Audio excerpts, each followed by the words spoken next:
That's kind of what it's supposed to do. That way you can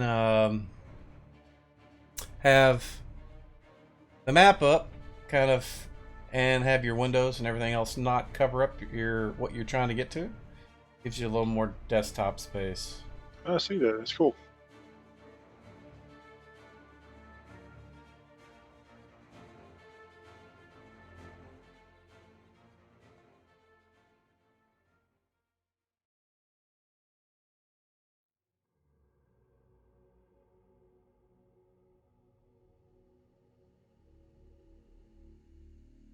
Love this ambient noise sound for the temp.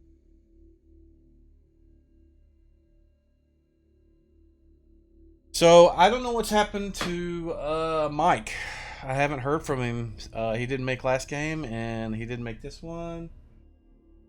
I'm kind of worried because last time this happened, he had had a stroke, and we lost him for about 8 months. So hopefully that's not the case. Yeah. For now, I've just shelved him, put him off to the side. We've got.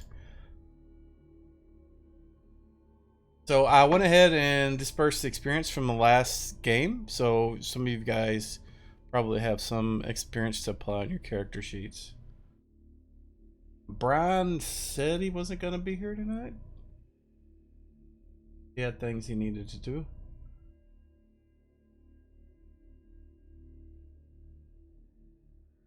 Like Borgin. Yeah, Borgin's here. Jolliman is actually out with his wife because it's her birthday as well. So it'll be a light night for attendance.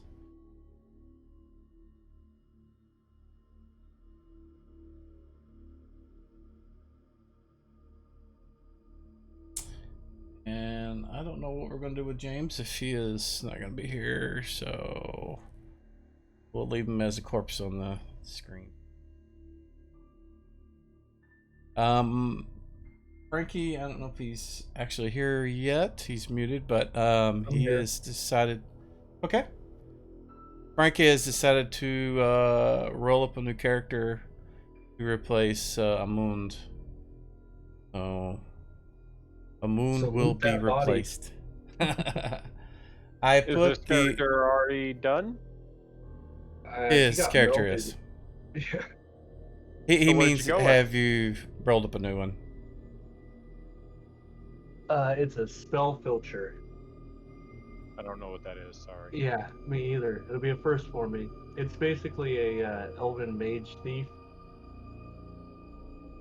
He's a thief that uses magic to steal shit. Yeah. That's the TLDR, but actually it's more into dungeon crawling. They get bonuses to like dealing with magical traps. Yes, yeah, that too. Sorry. Yeah. He's not here yet, but I did on the party sheet. There's some inventory that needs to be kind of sorted out. We did some item savings throws after all the spells had went off for the people that failed.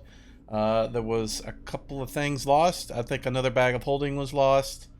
And the only things remaining of use from Amund was his gauntlets. I think that was it. That was the only thing that saved.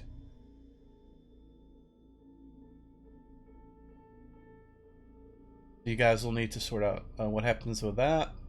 There is a jar of Kingdom's ointments in the inventory area. That was the one that Jolliman had tossed across the floor when he was doing something. When he was blind or something. I don't remember what he was doing. I just put it there because he took it as an inventory. So perhaps I should put it back on his character sheet.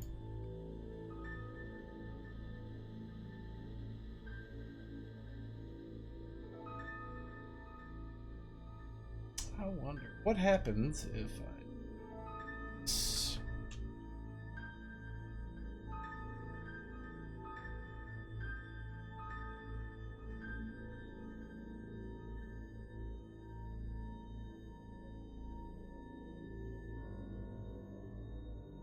Okay.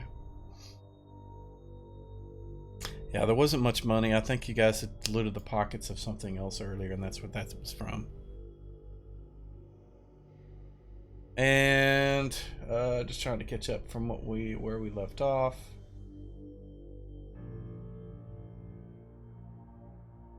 I think that covers what I wanted to.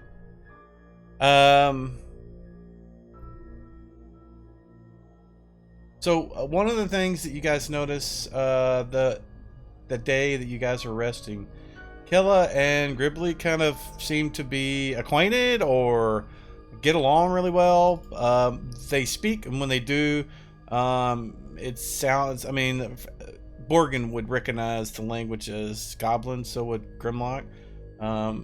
She speaks Goblin apparently, and they talk, say various things. I don't think anybody actually understands it. But she also tells you that she thinks it best, instead of going out the way you guys came, which you guys has discussed previously, that she knows a different way to get out. It does mean going past the will-o-wisps, but she thinks she can keep them not at bay, but just calm while you guys go through. And that's kind of her thoughts on the whole topic of going somewhere. I think we need to drop some heals first, right? Before we even move. That would be up to Barney, I guess. Yeah. Well, Kella can heal a little bit too, right? He already did. After we rested? That was the first thing that happened. I did her, and the rest of you guys get to do it today. We didn't do you guys. She only has 2 heals. She used both of them. Okay. I just remember her using them before we rested. I didn't remember doing anything after we rested. I didn't even remember getting that far. Yeah, I did it so I wouldn't forget for her. Cool. I think Jala probably does. Borgen, you were going to say something? Oh, somebody should use that. Those gauntlets of ogre strength. Absolutely. Yeah. I can take them, but it might benefit somebody else more. I mean, I have 1822 strength. I mean, 1800 is obviously better. That would be an upgrade. I just have a pretty terrible thing, though, so I don't know that they'd really help me that much. I'm fairly certain that, and I'll double check, but I'm pretty sure those are fighter only thing. Oh, Let me double check. Well, that makes it easy then. Well, not necessarily.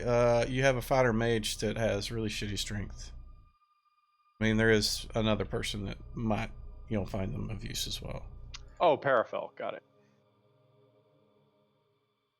And then are those bracers of warding in the party sheet? They're bracers of something, yeah.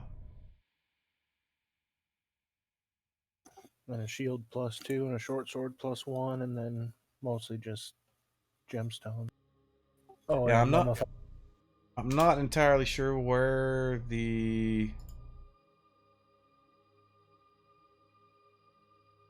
shield and I think the short sword came out of the bag of holding that blew up. Maybe the same thing with the shield. I don't know. Oh, right. But just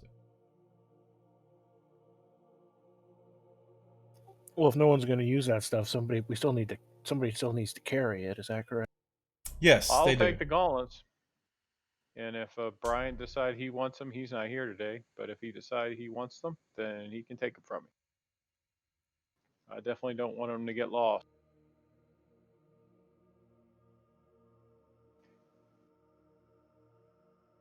And if there's Keegum's ointment in there, I could also take that because I used mine during that fight.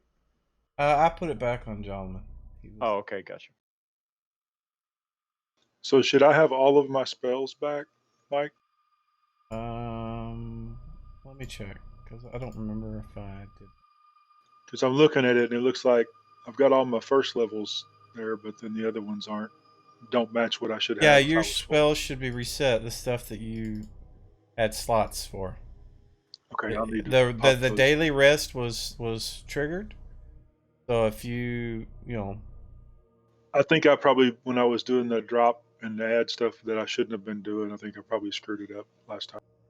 it looks like you've got all the slots memorized that you should have. Let me double check that. That doesn't look. No.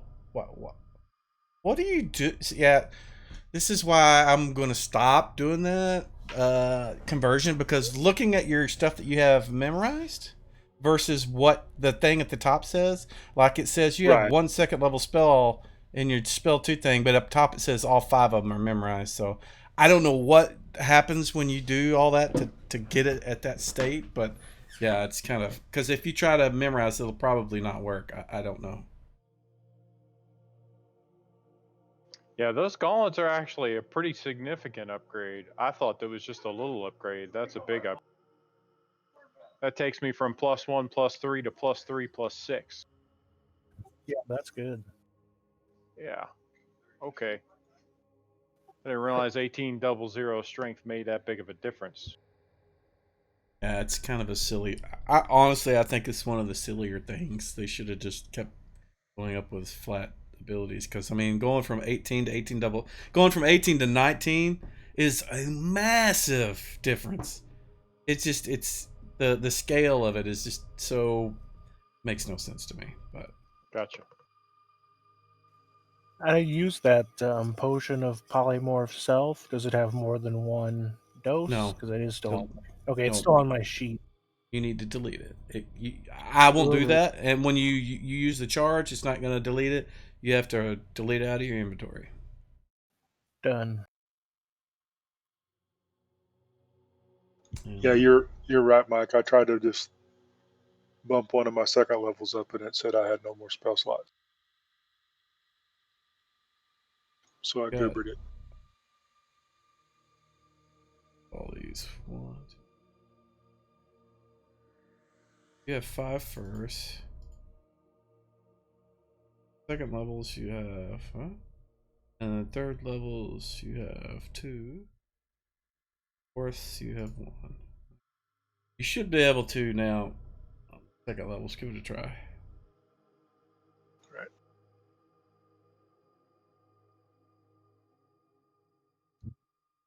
So you want me to not worry about swapping anymore? Just memorize what I memorized? Because I know what I was doing. You explained to just like What tick I it was trying off. what I was trying to say is, don't just keep the spells that you have. If you like memorize command 3 times, but use Cure Light, just click off the command memorization. Don't swap the memorization and do what, I don't know what you were doing, so I can't say, but I mean, if you want to take Bless 2 times and Command 3 times and then burn those for Cure Lights, that's fine. Just click off the spell like you cast Command. Use the the little heal from the Cure Light wounds, and everything should be fine. Okay. At that point, I'm not sure how you were doing it. And honestly, I should probably fix it, but it's just kind of one of those edge cases that is just, it's gonna drive me nuts if I sit down and try to figure it out.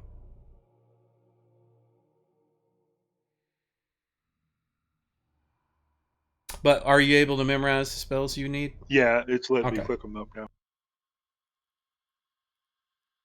Okay, who's going to carry all this loot? Don't know. It looks like Jolliman doesn't have a shield. Why is that?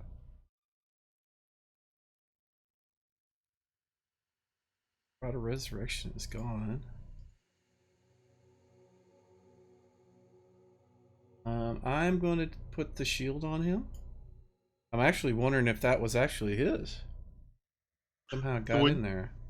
When you say tick them off, you mean tick off the little box right there next to the spell listing, right, Mike? Yeah, when you're in the normal cast mode, the little dot that's next to the spell, not the one at the top. I don't even think you can click this up at the top. I can do that though. That's just, I mean, just to indicate that a slot has been used. Because honestly, I don't care. I know what you're going to be doing, so.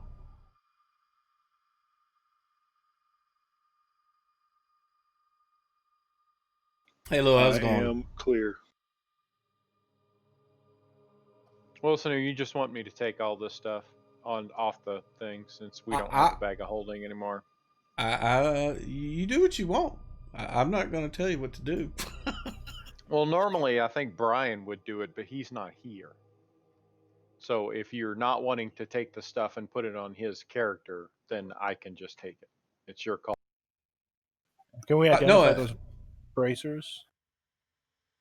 I don't think we have the means to do that right here. We can do it when we get back to town. Okay, yeah. Just scoop everything up and throw it in your pack if you can carry it. Yeah, I can carry it. well, you know that the wizard was wearing them. That you guys were fighting. You're welcome to throw them on without doing anything to them. But you're right. There's no wizard here except Parafel, and he's AFK. So I don't even think he has identify. His spell list.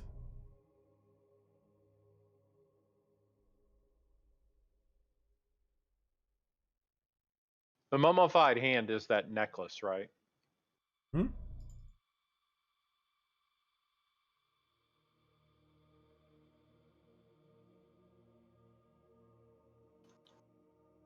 And the head cap of a Luna is going to do its thing. Is it still?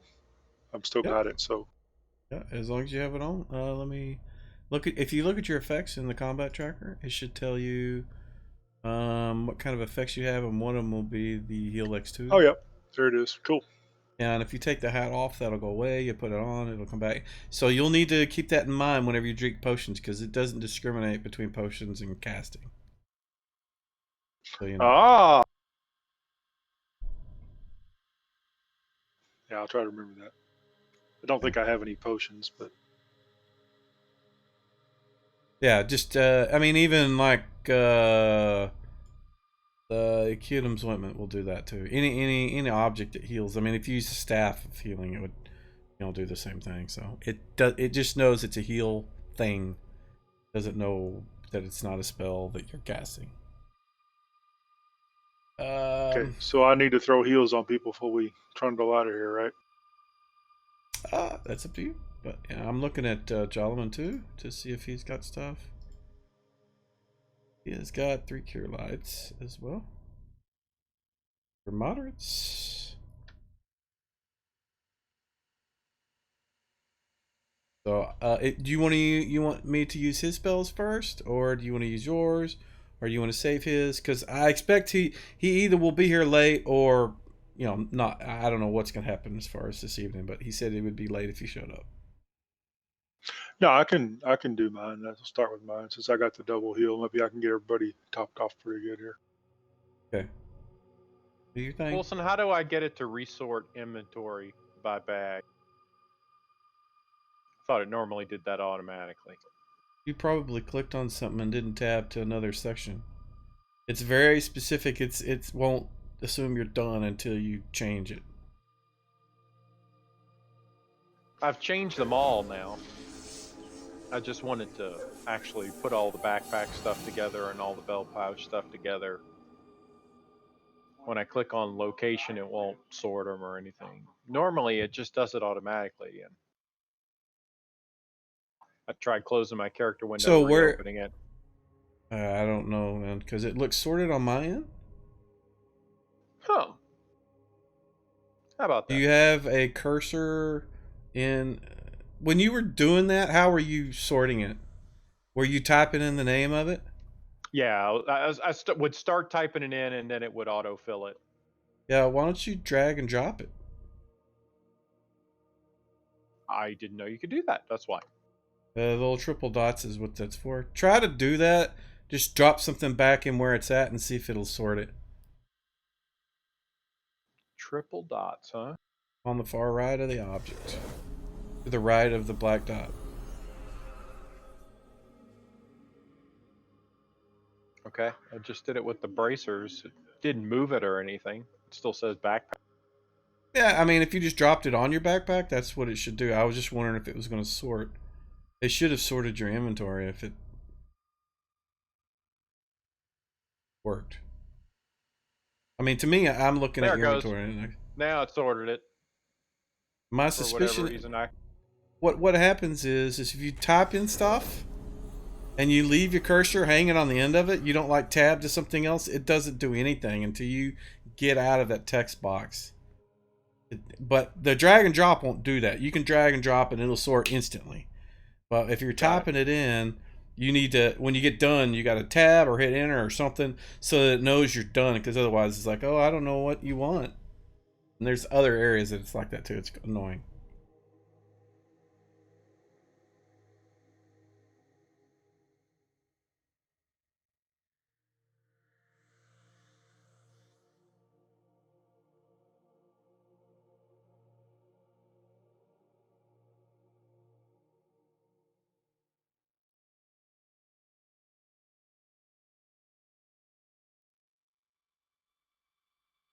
The hill's working out for you. Yep, they're working. They seem to be doing good.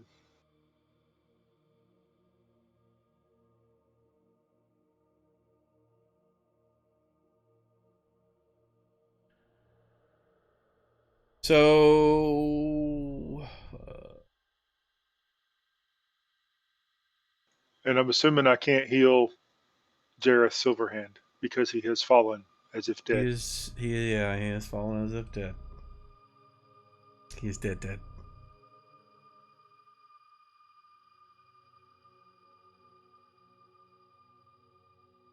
Yeah, I'm not putting him in my backpack. And he wouldn't fit. Do you guys have bag holding anywhere now? Or have you guys blown them all up? Hey now, well, I don't think we blew him up. Yeah, you did. You failed your I think save. that was you. No, that was not me. I don't play a character in this game.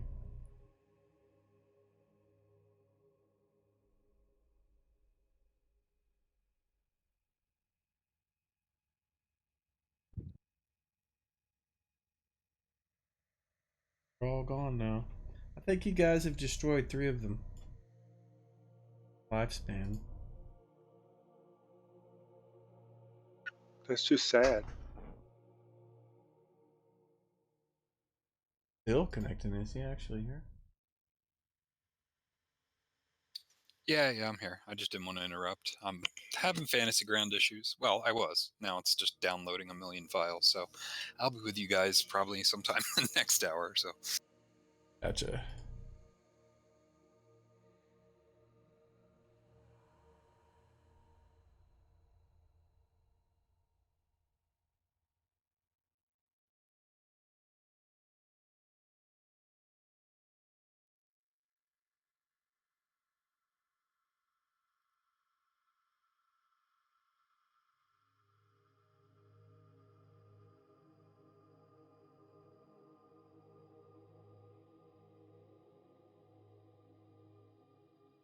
Malachus is hurt as well, apparently. He has almost no health.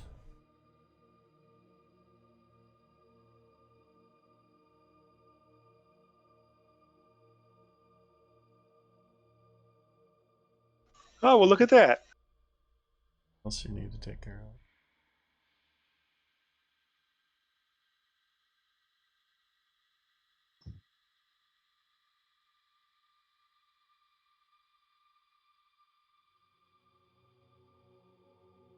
Have to make sure and grab the plus and not the blood drop. Yeah.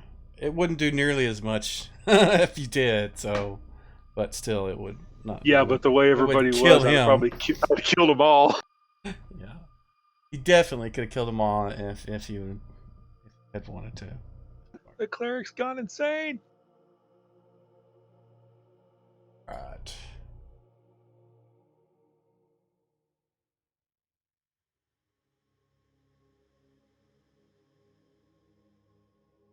So Kella has gathered up the other goblins that were with Gribbly and brought them into the rest, where you guys are resting. Otherwise, it was just Gribbly. You guys had them in the side thing, and we're here in the side chamber. when you guys rested that first evening, she went and got them. Do we have some kind of litter to put Jareth on? Or are we assuming we're dragging him back? Or It's up to you guys to produce / make, come up with. I gave him last rites. Hey Wilson, why does it say my XP needed is 250,000 when level 8 fighter is 125,000? It won't let me change it. Don't know. I'll have to look. Right now, I am not there. When you guys are, after Bjarni has finished blessing all you guys with a lot of Pelor and healing you up, and you guys have broke out rations and ate, there is a knock at the door.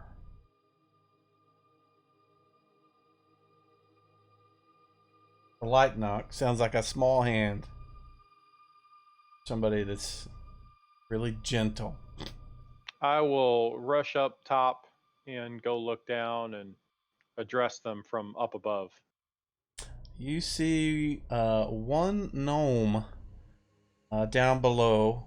He's kind of in hard to see a little bit at first, but he kind of pulls back the cowl on his cloak, and his white hair pokes out, his long nose sticks out, and you recognize him as Longnose, the gnome scout that you guys had rescued before. And he kind of whispers, he doesn't yell, he just kind of whispers, "Greetings, Grimlock. Let us in." Us? "Yes, my scouting party." And he kind of waves over, and there's two other gnomes that are kind of around the corners of the building that you didn't see, and there's also a taller figure that is with them. He kind of has the bearing of you kind of seen it with Paratha. Looks like a small human, light. Maybe he's an elf. You're not sure, but he's with him. So 3 gnomes and a humanoid is what Yes. you tell. Yep. But we know Longnose. Yes, you I do. don't remember personally. Okay, I'll go to the. I'll talk to the people downstairs and tell them. Don't you love it that's when Longnose and his they don't remember his a major buddies. NPC? All right. Solomon will open up the door and let them in, and they come in. They're kind of pulling off their cloaks and dropping their backpacks, and Longnose goes up to Grimlock once you come down, and he goes into a long explanation of why they're here. They've been exploring the temple, trying to find Thrommel. They were sent by Booker, Booker Chesterton, the guy that sent you guys, in an effort to try to find Thrommel if he's here. And during their time, they had heard of all the action that's been at this side of the temple, and they snuck over to see what it was. And once they found the body of what's his name, Valrinth, sitting outside, they assumed it was you and waited around till they heard your voices, and then realized it was you.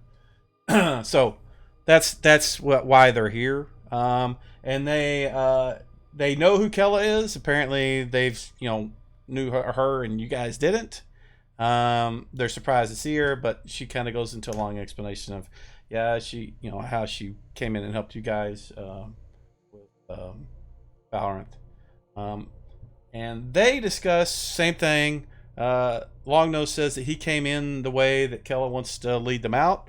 He says he doesn't think there's anybody in that direction. He thinks that all the people that was Valorant's side of the temple, and everybody that was with him came with him or is moved on somewhere else. So he thinks that it would be safe to leave out that way.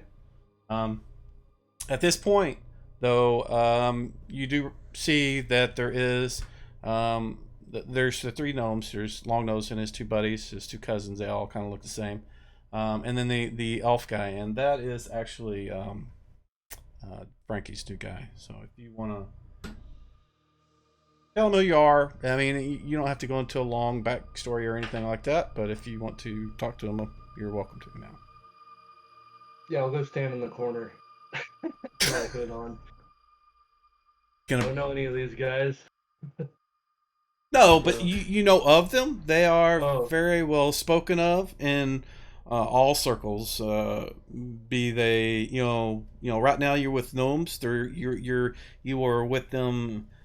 You can come up with a reason why you're with them, but with your talents and their talents, they're all kind of the same sort of skilled group that you are. The same skills that you have, and you guys were sent here to scout out the temple and various other things. right.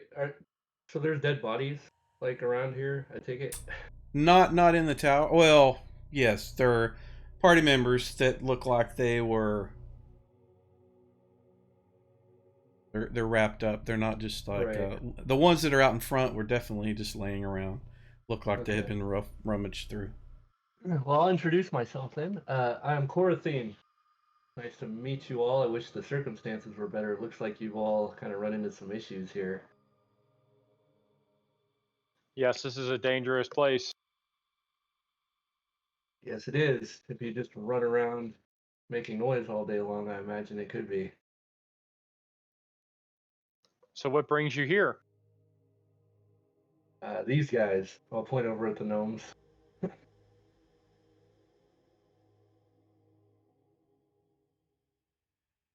Well, I would really like the opportunity to get to know you, but I think we're pressed for time and we desperately need to get out of here.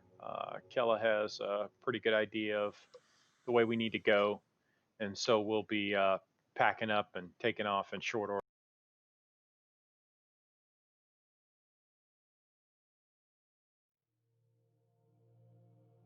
I'm going to offer the newcomers some. What have I got? I've got a pound of nuts. A pound of nuts. Yeah, if they want to see if the gnomes want to eat me.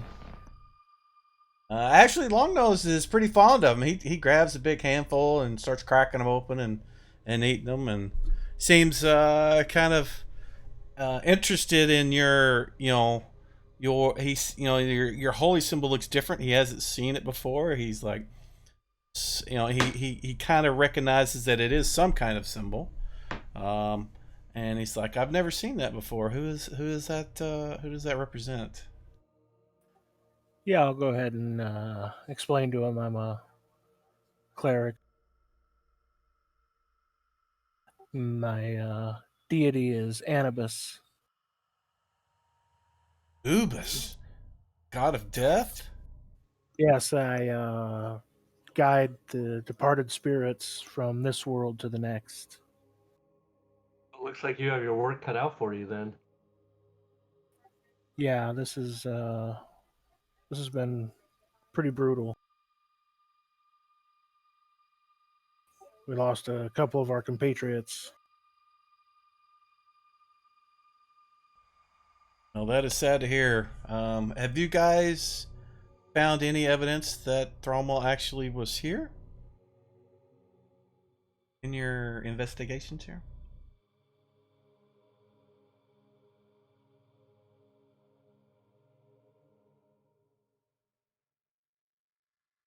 That's for anybody, not specifically Borgin, but because he's not speaking Got- quietly. Yeah, does anybody? I don't think we have. I don't No. recall myself. No, and Kella kind of confirmed that she searched all over and couldn't find any evidence that she thinks he's been long gone, either that or long dead, one or the other. So no, we've seen no trace of him. Some evidence that he was here at one point in time, but nothing.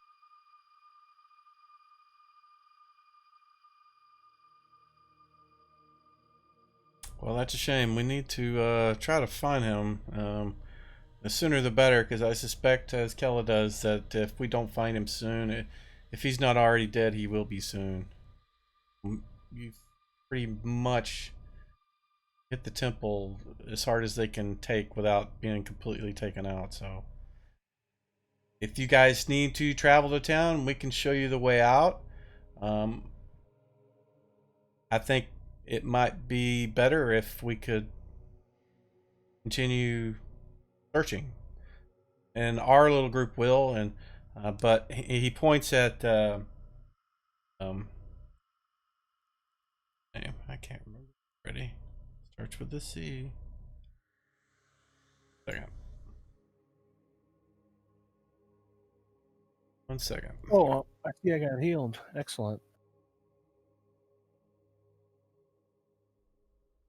1 second, guys.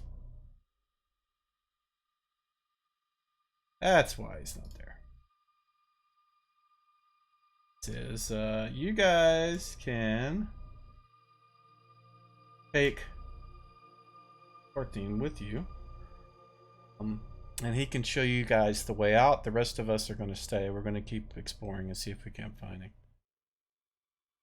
Okay. Sounds good. How many do we have here that are able to walk? A lot. Yeah, there's Gribbly and his two cousins, friends, relatives. You're not sure. The only two that can't walk is Jareth and Alright, Amund. This might sound weird, but if you're all ready to go and you wouldn't mind gathering around and hold each other's hands, I can make sure we get out of here safely. We don't have to sing a song or anything, do we? No, but it is imperative that we at least hold hands or shirts or something. I Brian. will definitely raise an eyebrow at that. You're going to have to give me a little bit better explanation than that. I'm going to cast a Careful. spell, but as soon as I do, we won't be able to see each other. And if anybody steps outside of the radius of this spell, you will no longer be invisible. Don't forget our fortress. We have to take that with us. Oh, Well, that's Mike's. And Parafel says, please don't squeeze my hand too hard. You might kill me. Okay, so just to be clear, you're not teleporting us anywhere. You're just attempting to make us stealthy. Correct. Oh, Attempting. okay. That's fine. What kind of hack mage do you take me for attempting? I can assure you, you will be invisible.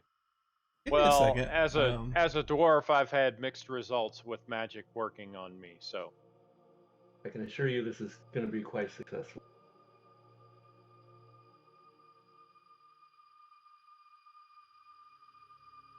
Weaken your spell before you do anything, and you only will need to do it on yourself. Okay. And then you'll get an indicator around you that and the way it works is anybody that stays within that radius will be invisible. Is that what you're saying? Yeah, if they leave the radius though, they will become visible. And we can't see each other either. That's why we need to hold hands or shirts or something. Could we not just tie a rope around each other's waist or something? We could. Garten says he's got the rope just for that. All right. I'm not a huge fan of being bound to everybody because if something does happen, we're kind of committed to that. So I'll grab. The rope can be commanded to let go at any time. Oh, magic rope. Well, sure then. We need the dead guys to be invisible too. I don't know how that's going to work because we have to carry them out. It's anybody within 10 feet. You'd have to carry them though. But do we need to hold hands with them as well, or do we just need to be carrying them? Because it's going to be hard for me to carry somebody and hold hands at the same time. Right, I got you. Well, the holding of hands is only so we don't get lost, or so somebody doesn't accidentally step out of range of the spell. I understand. Yeah. Okay.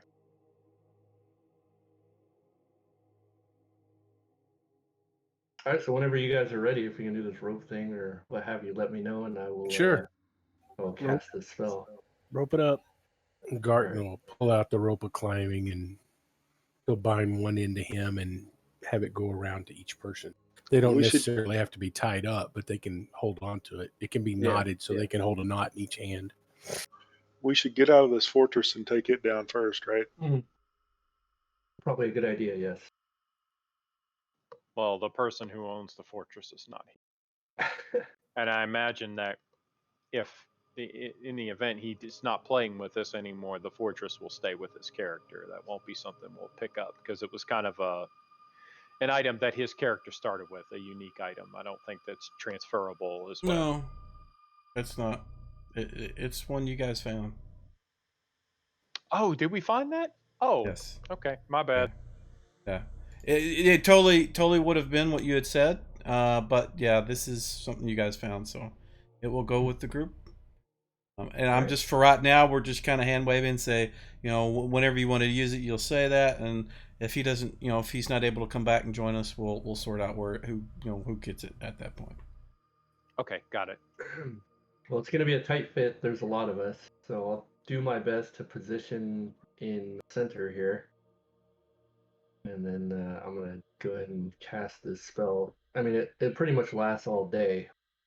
Just don't step out. There we go.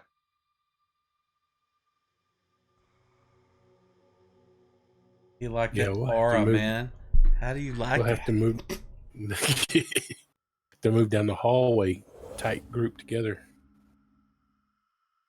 You guys hear this kind of squelching, cracking, like bones snapping and flesh ripping, and then you see this bird shoot out from the circle and just start flying down the hallway this way.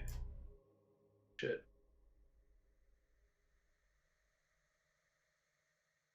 That Is is it the a bird direction we recognize? No, that is the direction that you need to Corathine. As the way that's out. And in fact, I can show you. I'm going to show on the map. I'm actually going to go ahead and reveal the sections where it's at. I don't have to deal with it right until.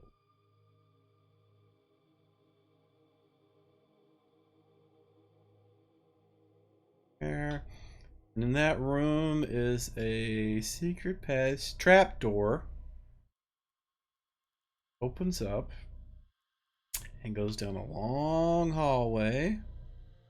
If you guys are looking at the map, you can zoom out a little bit. You can see what I'm revealing.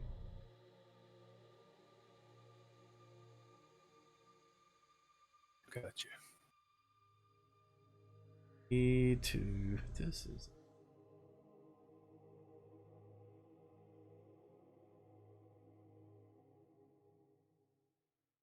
So.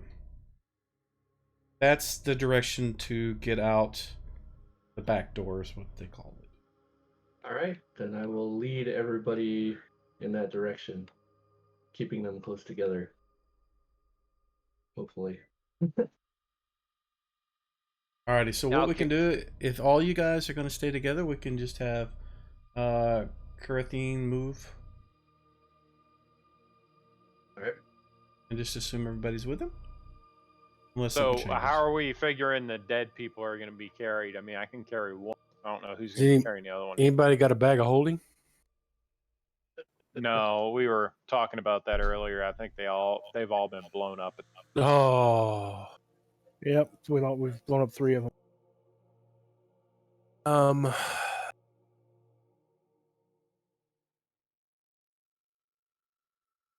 Neither one of my characters could carry one person without being encumbered. Magic for that. Oh, something I want to bring up specifically to you is the Gauntlets of Ogre Power for Amun's were up for grabs because he died and he's come back as something else now. Right now, Grimlock has him. That sounds like a good person to have him, actually. If he needs them. You are the only other person that could use it right now. Yeah, that's... You could put them on to carry the bodies out of here. I could do that. Solomon can as well, actually.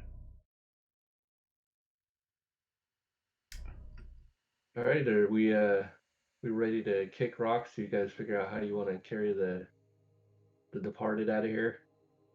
Oh, I can. If you need the gauntlets to carry somebody out, I mean, take them. I'll put them in Yeah, the party sheet. Take them yeah, away, man. we'll do that till we just till we get into town or whatever. Okay.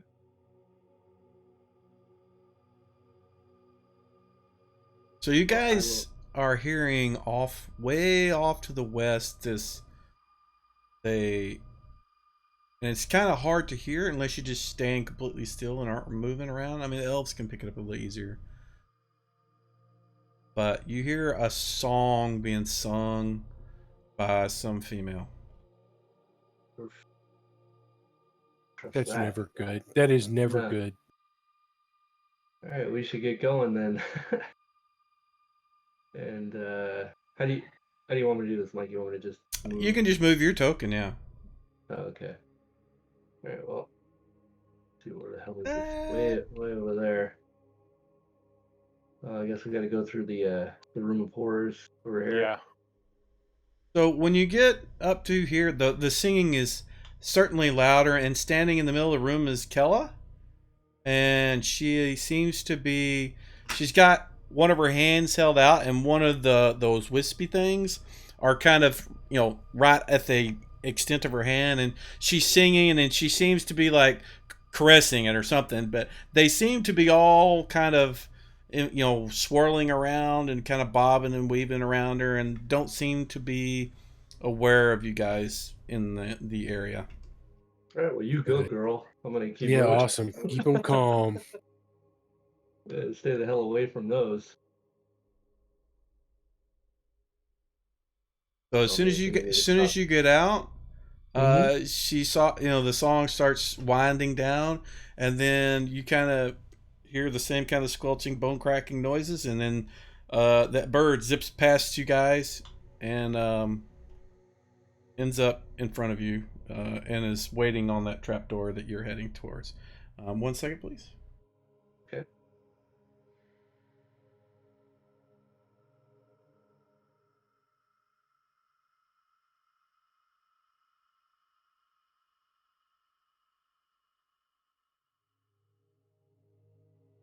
You run across, as you come around the corner, this was one of the areas you guys had fought some creatures, and I think there was a hill giant and some gnolls. No, it wasn't gnolls, this is hobgoblins. And the bodies are all still here. They rot and stink, and you guys are kind of having to tiptoe walk around them to get past them. Are you talking about the ones we fought in the triangular room up north? There was some down here as well. If you recall, I think it was Garten came this way, and they came up from behind you guys from a different area, and they came from this area. And you guys came down here and killed them at the corner. It was right at this doorway. Oh, okay, that's a door there. Yeah, it was hard for me to see with that area being highlighted. Got it. Glad you remember that stuff, man. So you guys, you see a trapdoor kind of creak open. Don't hear anything unless you say something to them. Had we been in this room before? No. Okay, we didn't come this way yet. You didn't get past like about right there. So this is all Okay. new for you guys. All right. So what kind of room is this that we're in here? I will tell you. The floor is covered with dry husks and castings of other less definable litter. I guess it's a lot of dried shit, literal shit, and some rot. Just not so much. Maybe I would say mummified food, but just dried out whatever it was. Like some kind of meat or something, and maybe like a piece of fruit that just shriveled down to nothing, and it's just there. It's the husks of what was there. There So are decayed some biomatter. Yes, just really old. Doesn't look like it's fresh or anything, but and then underneath some of it that is the trap door that they point out in our court thing, and I think it would be the one that opened it. So the trapdoor actually goes into the floor? Yes, it goes down. There's actually a ladder that leads down. Okay, gotcha. All right. We'll help everybody down the ladder. And then we're almost there. So we're still on the same level? We just No, went down? you slightly? went down. Well, I mean, yeah. I mean, if you're talking about the dungeon map, yes, it's the same map. But where that line is, you can't see it. But there is a secret door, and someone will have to open it that knows about it, which would be probably the only person here that can see it. It would be Court. Knows about it. Yep, I'll open this door. So the bird flies through, and it goes past you guys and beyond your sight.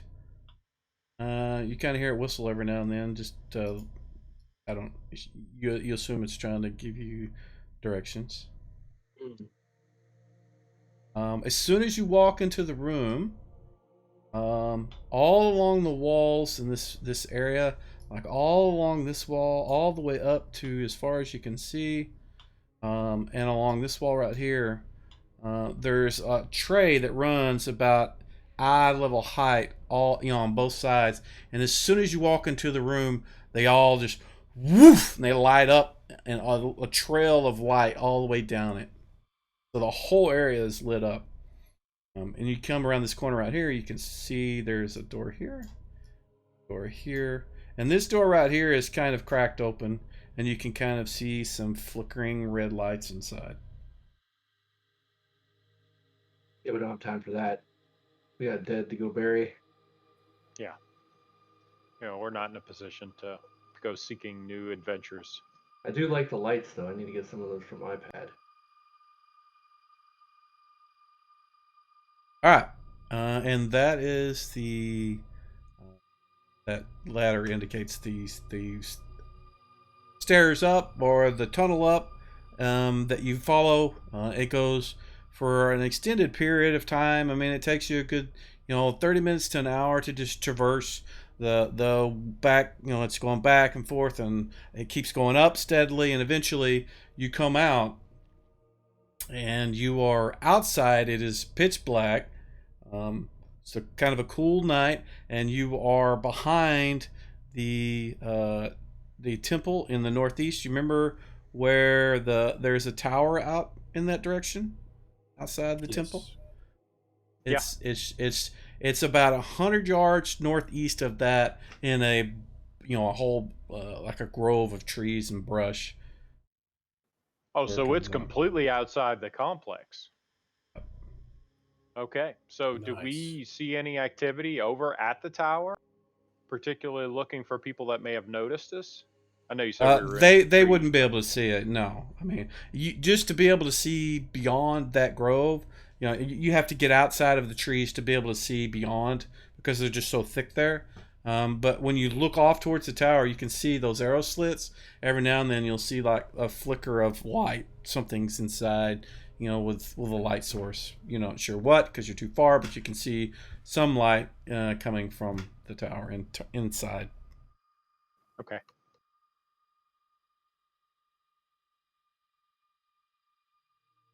So I guess we're heading from here to our normal campsite on the river.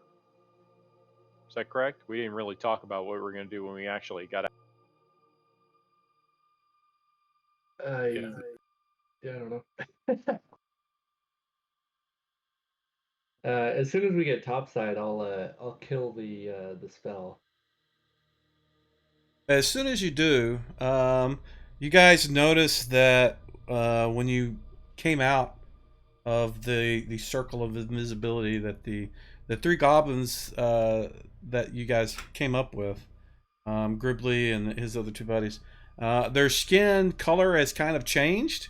It's kind of a blue-green color, like a teal almost like the same color as this aura that's on that in this thing. And it seemed to happen as soon as they came out, and the light from the moon or whatever hit them, and they seemed to be excited. And sorry, I was just going to ask, they're not acting any different, are they? well, I mean, they seem happy. I mean, they're kind of They didn't suddenly grow dancing. fangs and have a No, no, no, bloodlust no. or anything. If anything, they seem more calm and happy than they were before. Again, these guys seem completely different than any goblin you've ever seen. Most of them have sharp and pointy teeth and just rapidly drooling and ready to chew your face off. And these three have not been like that.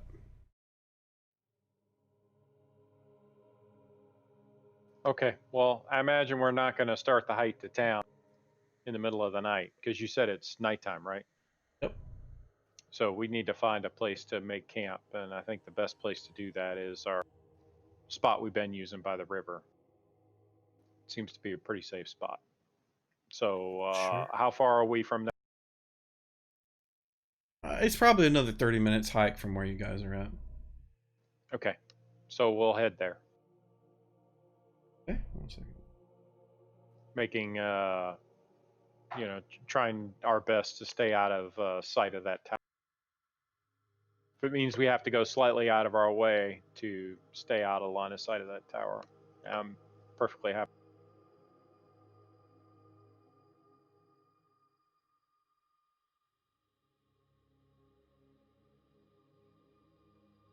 What? Huh? Yeah. Good night. Sorry, wife's banging on my door until I talk to her. I'll also whisper to the party to be on the lookout for Rick, since we seem to encounter them at night in this area pretty frequently. The wraiths. Yeah, I think that's what they were, right? I believe so. Those things that froze us when they hit us. Yeah.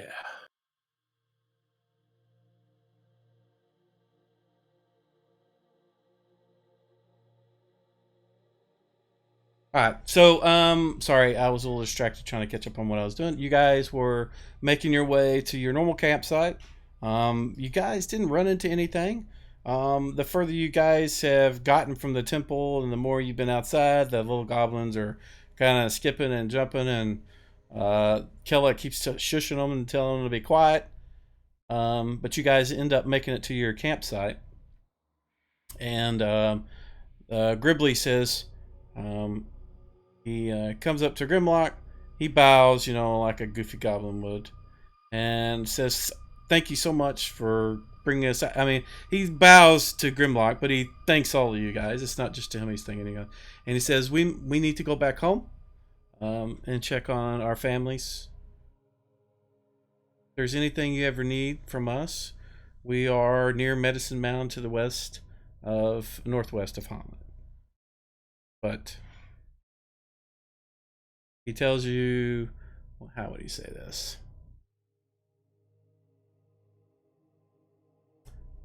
He says, don't bring strangers when you come. Garten will actually apologize to him and let him know that he probably misjudged them. He kind of he nods, says, yes. We're often confused with our darker cousins. What do you people call yourselves?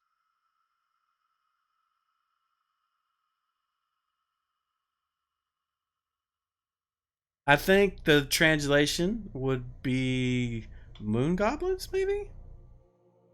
To you? Moon I mean, that's goblins. because we're born under the light of the moon.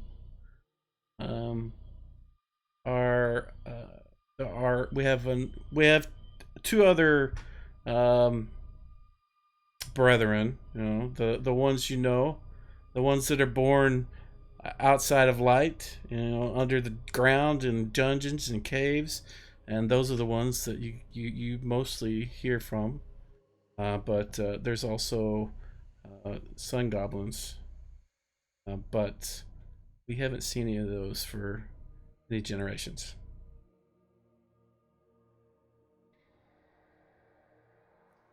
Do they have I'll ask him how far is their journey to their homeland from here. Let me bring up the map.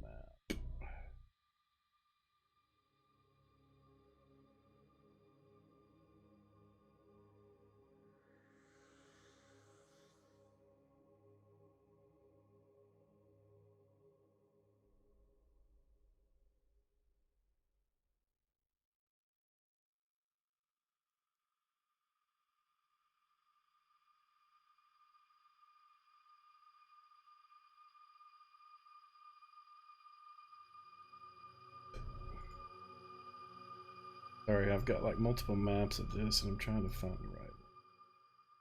That's okay. I just want to make sure they have enough provisions. Yeah, I To was going get to say Garten enough Garten food was and going to water. give them some rations and maybe a dagger each, so that at least kind of protect themselves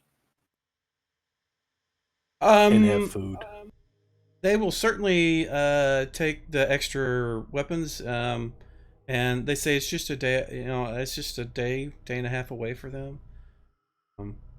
But they appreciate the supplies and everything, and he says it's from where you guys are at. He's like, it's just due west. We got to skirt around Emeraldy Meadows to get to Medicine Mound, but we should be okay.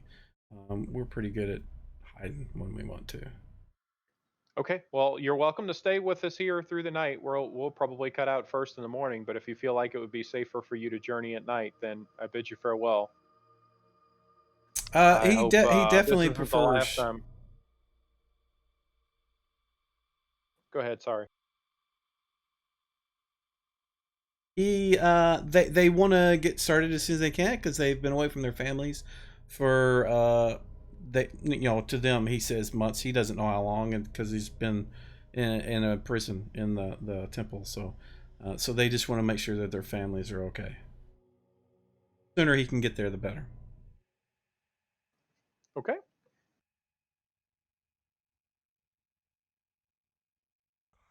And so I'll bid they them take their farewell, leave. and I hope. Sorry, it's hard not to. If I had a visual of all you guys' faces, it would be easier not to talk over you. It's hard sometimes. Yeah. That's all right. It's just RP nonsense, man. They take their leave and they say, they're very grateful again. They thank you all again, and they say, whenever you get the chance and you want to come visit, you're welcome to. Just like he says, don't bring any strangers when you come. And they turn and duck off into the woods, and you hear them kind of giggling a little bit, but after about 10 seconds, it's just silence off in that direction. So. All right. So I guess now we need to set up watches. Yeah, I'll take first watch. I'll Do we take have it in the 4-hour party watch. sheet? No. Well, I'm set up as number 1. So we really just need a number 2 if we're doing 4-hour watches. Garten will go ahead and take the second one. He doesn't have to worry about spells or anything. There you Anybody go. needs. So. You got just 2 people doing Yeah. watch? Yeah. Alright. If nobody else wants to, you guys can take 4-hour watches if you'd like. That's fine. Yeah, that's good. And I don't.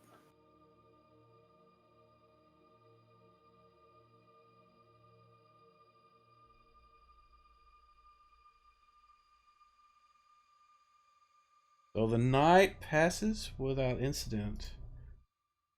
Guys, make it to the next day.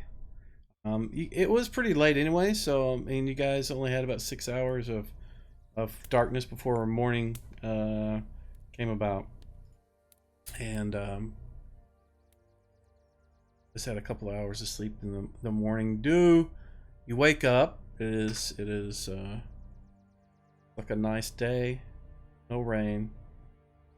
You don't see any. It doesn't look like that the clouds are going to produce any rain today, and it seems kind of nice, considering that about 300-400 yards east of you is the murder house, the Temple of Elemental Evil.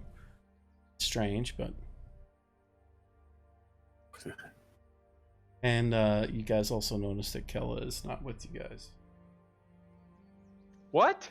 Don't hear a bird whistling or anything. Nope. That's fantastic.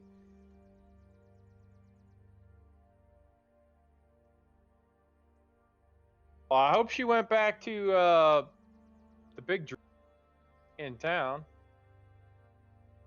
I guess we'll find out when we get there. Yep. All right, we'll head out. Alrighty, so the trip to the town is uneventful as it has been the past couple of times. You've pretty much anything that would have bothered you has. Anything else is too terrified of your guys' We done scared formidable everything party. off. Yeah. You guys obviously don't have any mounts or anything to get back and forth because if you had, they would have all been dead and gone by now. You make it back to town. Get back to the village of Hamlet. You can see that the life of the town seems to be unaffected by what's been going on to you guys at the temple, and you're dragging along 2 dead bodies with you, and heartbroken in some cases, maybe not. I don't know. Yeah, I'm taking the dead bodies to the temple. And gonna talk to them about getting them resurrected. When you arrive at the temple, one of the you recognize the person that greets you. He's the same guy that has always been like the greeter, for lack of a better term, at the church. Is it like an acolyte? You're not sure. You really not nobody's really had an in-depth conversation with him. But you do know his name is Calmer, and he says that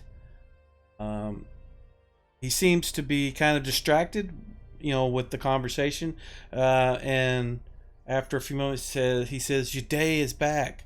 Your day is back." And because she's been gone, and they don't know what happened to her. She was like the high priestess of the temple, but he tells you that she's back. She may be able to help you, but right now, her and Turjan are having, they are conferring with divinity, and that's really all that he'll tell you, as far as that goes. You gather that they're probably in prayers or something, but exactly what they're praying about and what they're trying to do, you're not sure. Okay, well, I'll go ahead. I was just going to say, he tells you they can't be disturbed, but go ahead and finish your thing. I'll tell the party that they can go on to the main part of town, and I'll stay here with our fallen brothers at the temple, and and wait for the priest to finish their business. In Parafel we've got another skin of troll blood for them to make potions if need be. Yeah, you can leave that with me, and I'll. I'm going to put that. I'll drop it in the party sheet. Did we lose Bill again?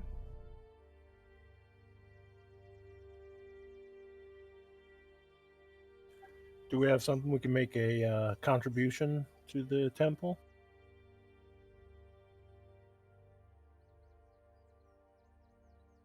I could give him some money. Have plenty of money. I have plenty of money, and I've got some gemstones on me and stuff like that. And your gauntlets are back in the party sheet as well, since no one will be carrying about. Okay. Yeah, we don't have to worry about money. Garton's a walking bank. Let's give some to the temple people, the priests. How much would we like to give them?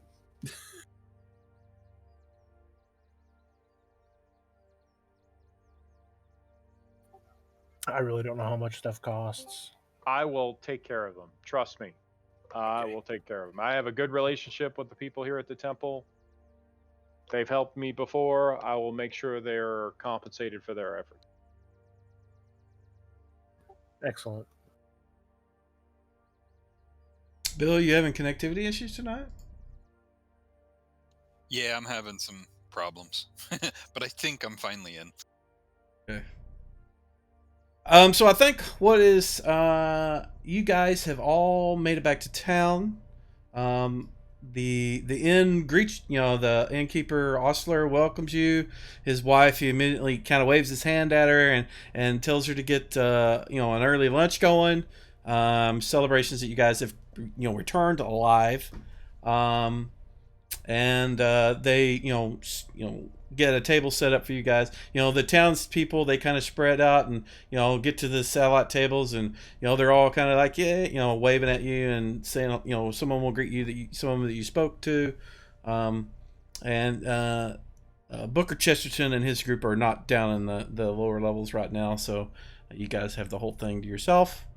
But the Ostler is interested in what you guys have been doing for the past few days at the temple. Actually, I think you guys probably been gone for like a week since you left last, and they're really interested in hearing what's going on. They haven't seen any. They haven't heard from anybody else regarding that. Normally they get word from Daroon or somebody, but they haven't heard anything from anybody about you guys. So.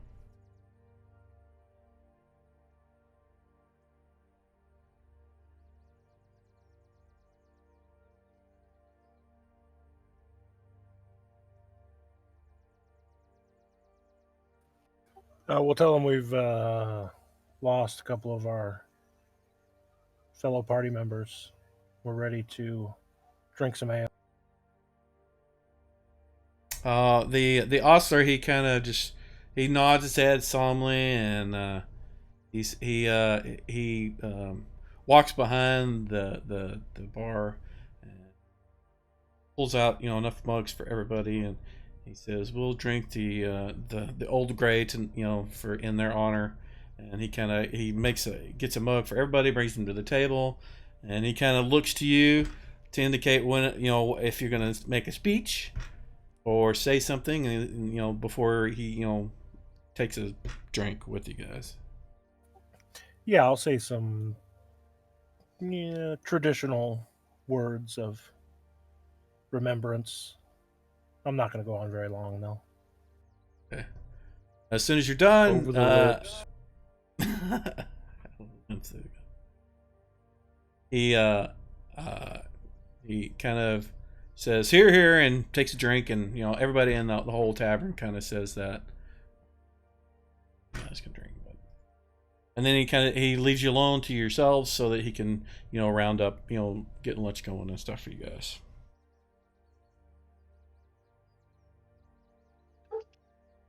So who's the leader of this outfit? Do we have a leader? I'm not there, so. So you all just kind of run around in there? We are, yeah. We usually follow the lead of the hard-charging dwarf that's over at the temple right now. That would explain the death.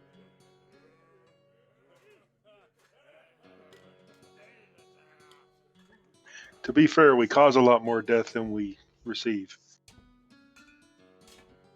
It only takes one, though. Fortunately. But here's to your fallen comrades.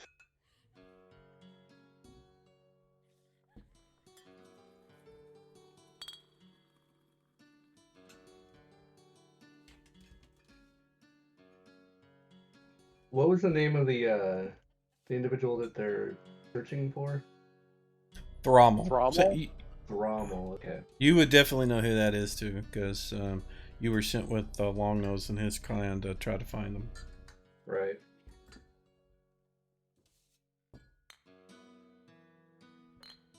Well, I don't know who has any say in your group, but Longnose has been less than productive in his search for Thrommel. And if you wouldn't mind, I would certainly welcome the chance to travel with you all. I think I could probably lend some more survivability to your group. Though I don't know who to talk to, since you don't seem to have a leader. So we're an autonomous collective. Well, maybe I should travel with Longnose.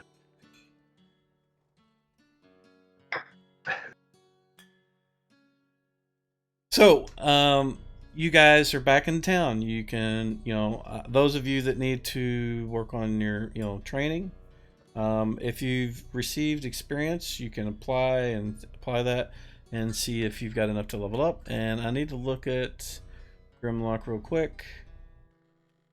And Complaining about Corthane, who something. is 60 experience short of level. Go kill a rat. Yeah, right? Or two. Is Take Shayless more around than here? Did the priest ever show up? They haven't come out of their thing though. Okay, gotcha. So Paraphel can go up in Wizard.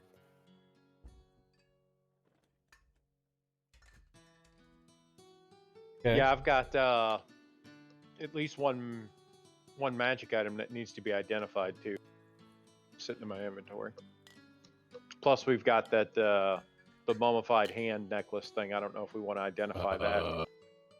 That's bad juju. And the Yeah, bracelet. what? Mummified what? Can I Like- see it? Well, I'm not there. Oh, Not damn there. I'm just saying it OOC. Yeah. You want us to go ahead and do the level stuff, Mike? It depends. You wanna If wait? you want to level, we need to know. We need to sort that out. I don't know who all's going to level. Yes. And Charles, you're right. I probably was futzing with your character. With the, if you guys notice, there's a new log thing, and I was messing around with it, and that may have been what said it. That's irrelevant. That's just a text thing to tell you when. So whenever you do actually level up, that'll change to what it's supposed to be. Like to get to 8, you need to have 125,000, which you don't have yet. Oh, I so. know. Yeah, not even close. Like I said, Paraphel can go up in Mage, and he would like to do so. You That will is need. at least. Or Go ahead. what? I was just say that will mean at least one more third level spell. Oh, is there like a lot of latency between me and you, Brian? Because I'm picking that up. Really? Maybe it's We just just- me and everybody. We just tend to talk over each other because we can't see who's talking. So you can train. The trainers that they had sent from Verbavant for you guys are still there. You'll need to go speak to them and find out what kind of schedule it's going to, it'll require. More than likely, it's going to be a week or two, probably 2. If you want to learn new proficiencies, that will take additional time. And that He depends on. just wants to level and get that other third level spell because that's at least one more fireball. Is anybody else going to level up? Malachus is. There you go. So you got 2 caster types that need to level up. Is anybody getting a new spell level? No, it's just going to be an extra third for Paraphel. I'll tell you in a second.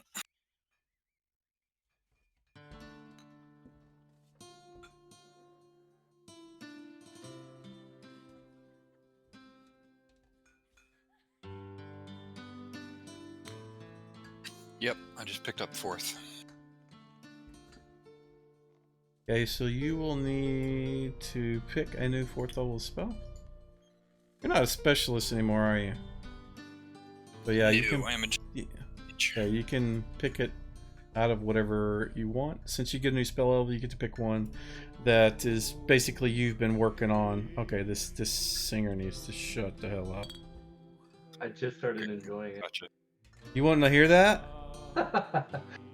Oh, that It's so man. relaxing. That bard needs to be shot. Shut him up. Alright. What was I saying? Oh, you can pick a 4th level spell, anyone you want. It's something you've been researching as you've been leveling up. Anything else beyond that, you'll need to purchase, find, or search on your own outside of that. And that's because you gained a new spell level. It will take yours. It's going to take you 2 weeks to train. Is Parafel going to train too? Yes, he is. He will. If we're going to do What that, level are he you will train. going? He's going from Mage level 5 to 6. So and he can't teach 2 people at once, so it's going to be like 3 weeks. 2 for Malchus and 1 for you. Worst tutor. Yeah, what kind of teacher can't have 2 students?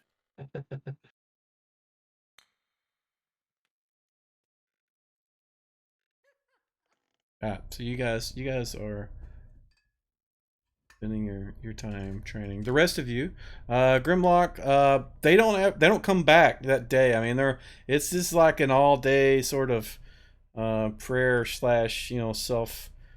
Dude, what do they call I it? don't even notice. Okay, every night we've slept, I've slept less than half of it because I've been on watch. Okay, as soon as I get to a safe, So nice you just cozy fall place, asleep. I pass the hell out. Okay. All right. So yeah. So what ends up happening is you wake up and you're kind of laying in a bed, and Calmer, you kind of get and your armor's kind of been sloughed off. Your weapons are kind of laying around your room, and Calmer, comes in, probably after you've been awake for 30 minutes, and says, "Oh, you're awake. You've been asleep for like 2 days."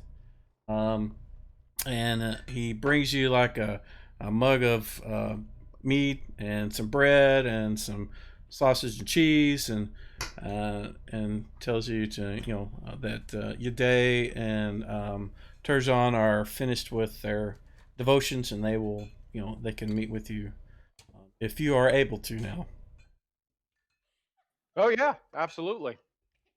I would they mind coming to where I'm at so I don't have to haul these 2 bodies with me? Well, the Is that bodies possible? are not with you. You're in a bedroom. Okay, well I'm immediately distressed that they're not with me, so I ask where they are. Uh, Calmer tells you that they took them and wrapped them, and they're sitting on. It's kind of like a what is that? Where you go a viewing sort of thing, kind of. But it's not in the middle of the temple. It's like off in another room where they're both kind of. They've I taken ask care of them. They haven't just like thrown them in a corner. Okay. I ask him if he would mind taking me there first. I'm very close to both of these people. Okay, he takes you, and they're both there. And in fact, they didn't remove any of their clothing or any of their equipment or anything. They just kind of wrapped them up and put them there. I mean, with Amund, he was kind of melted, so he didn't have any equipment. But with I think it was Jareth. He still has. He's wearing all of the equipment that he had. They've kind of got him, where he's got his sword, clenched in both his hands across his chest, and he's wrapped up in some kind of white, sort of semi-transparent cloth. Okay. With that, I'll accompany him to go see the head priest. I'll thank him for bringing me over here. Is Parafel an elf? He is. Okay. So I don't hate you. If you'd want Parafel, I don't know if you have access to that invisibility spell that I cast earlier, but I would be welcome to share it with you. Oh, that would be awesome to learn new spells. And he would gladly share whatever he has in his book, which is not a lot. Do you have any spare parchment? I don't even know how many pages my book has in it. Well, not your book, because I can't copy it directly to your book, but I can put it on a piece of parchment and you can try to learn from it. Yeah, we can. I'm sure we can try to find something in town. He doesn't have any on him, no. Okay, well, if you get a few pages, I can use a spell to copy it to the pages, and then you can try to learn it from those. Find some parchment in town, Mike. From the trainer sells paper that is quality to make scrolls, if that's what you're looking for. But just to be clear, I think there may be some confusion, and this may be something that you just want to do with Corthane, but you can, and I'm only mentioning this because it's a role thing, but you can copy from one book to another if you use Read Magic. Like if he does Read Magic and looks at your spell, he can copy it from your book to his. It still takes the same amount of time. I mean, if that's what your intent was, but if you want to do it a different way because that's the way you want to do, that's. I just want to make sure that was clear.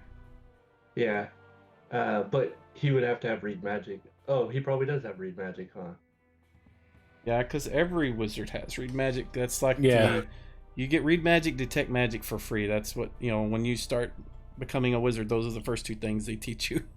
Right. Well, I think the difference is that he would have to take the time to scribe it himself, whereas if I use this spell, I can just put it on paper, and then he doesn't have to have my book.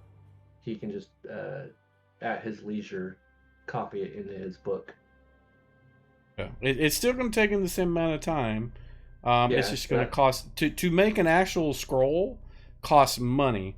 I mean, and it's going to be like 50 gold per level. So if it's a second level spell, that's 100 gold. And again, I'm just throwing that out there. If that's what you want to do, I just want to make sure that we're clear on the rule part of that, the way I do it. Mm-hmm. Okay. But yes, you can buy the scroll equivalent paper from the trainer in town. The guy that you would speak to would be Keejum. Keejum's not the trainer. He just works for the guy that trains you people, the wizards. And he's also, I think, the alchemist guy that sold some other things to you guys earlier. So maybe you remember. Mm-hmm. So how much paper does he have? Or parchment? How much do you need? It's kind of his response. Well, I guess it would depend on how many spells in his book that Parafel doesn't have. We need to compare books. First thing you're going to want to learn is copy, because that's going to save a lot of time. Yeah. So, and that's only a first level spell. So once you learn that, you'll be able to copy spells from my book to your book. And like I said, Parafel will gladly show you his book if there's anything in there that you want. So you have Dispel? That's like the only Dispel magic? Yeah. Let me look.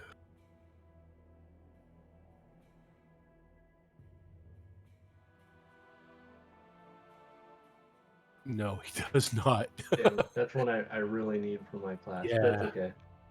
All right. Well, like I said, we'll take some time, and I'll help this guy learn copy and anything else he wants out of my book, and then peruse his book, I suppose. I'll just do that between times when he's training, whenever he's available. Okay, you can certainly do that. I mean, it's going to take.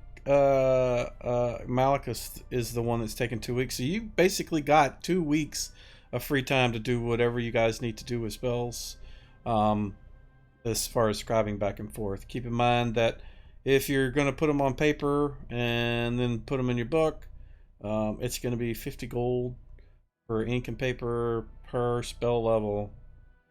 Yeah, I don't think that's really necessary. That was only, I thought we had a little more stress on time. That was just so he could have the spells on paper to copy at his own leisure, but it doesn't sound like we'd need to do that. So yeah, the first step will be to teach him copy to expedite this. Well, you guys can work that out. All right. Yeah. Copy. Yes. He probably doesn't have that book loaded. Which book is it? There's an easy way to fix that. Just go to menus, and go down to setup, and then go to the second page of that setup window and there's 3 buttons in the middle of that screen. You want the 2E rules, class, and race books. And it's somewhere in there, I think. In the complete Wizard's Handbook as the spell copy. If you do that, it'll load every I have single them all one. loaded. It shows to have them already all loaded. And you should see it then if it's in there.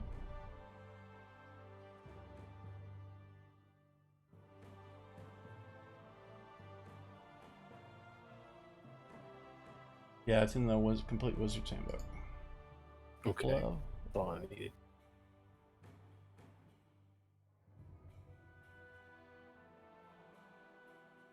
Pretty good spell for sharing information between wizards. It's the very first spell in the list too.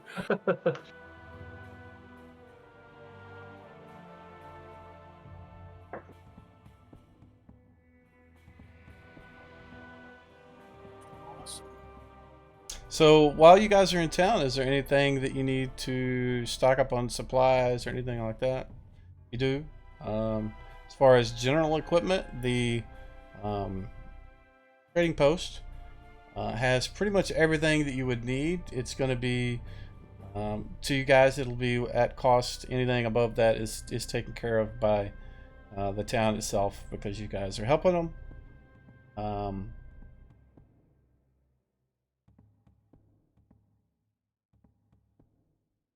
So am I still talking? Because there's definitely stuff I want to do in town, but I want to make sure I, take care of things with the priest before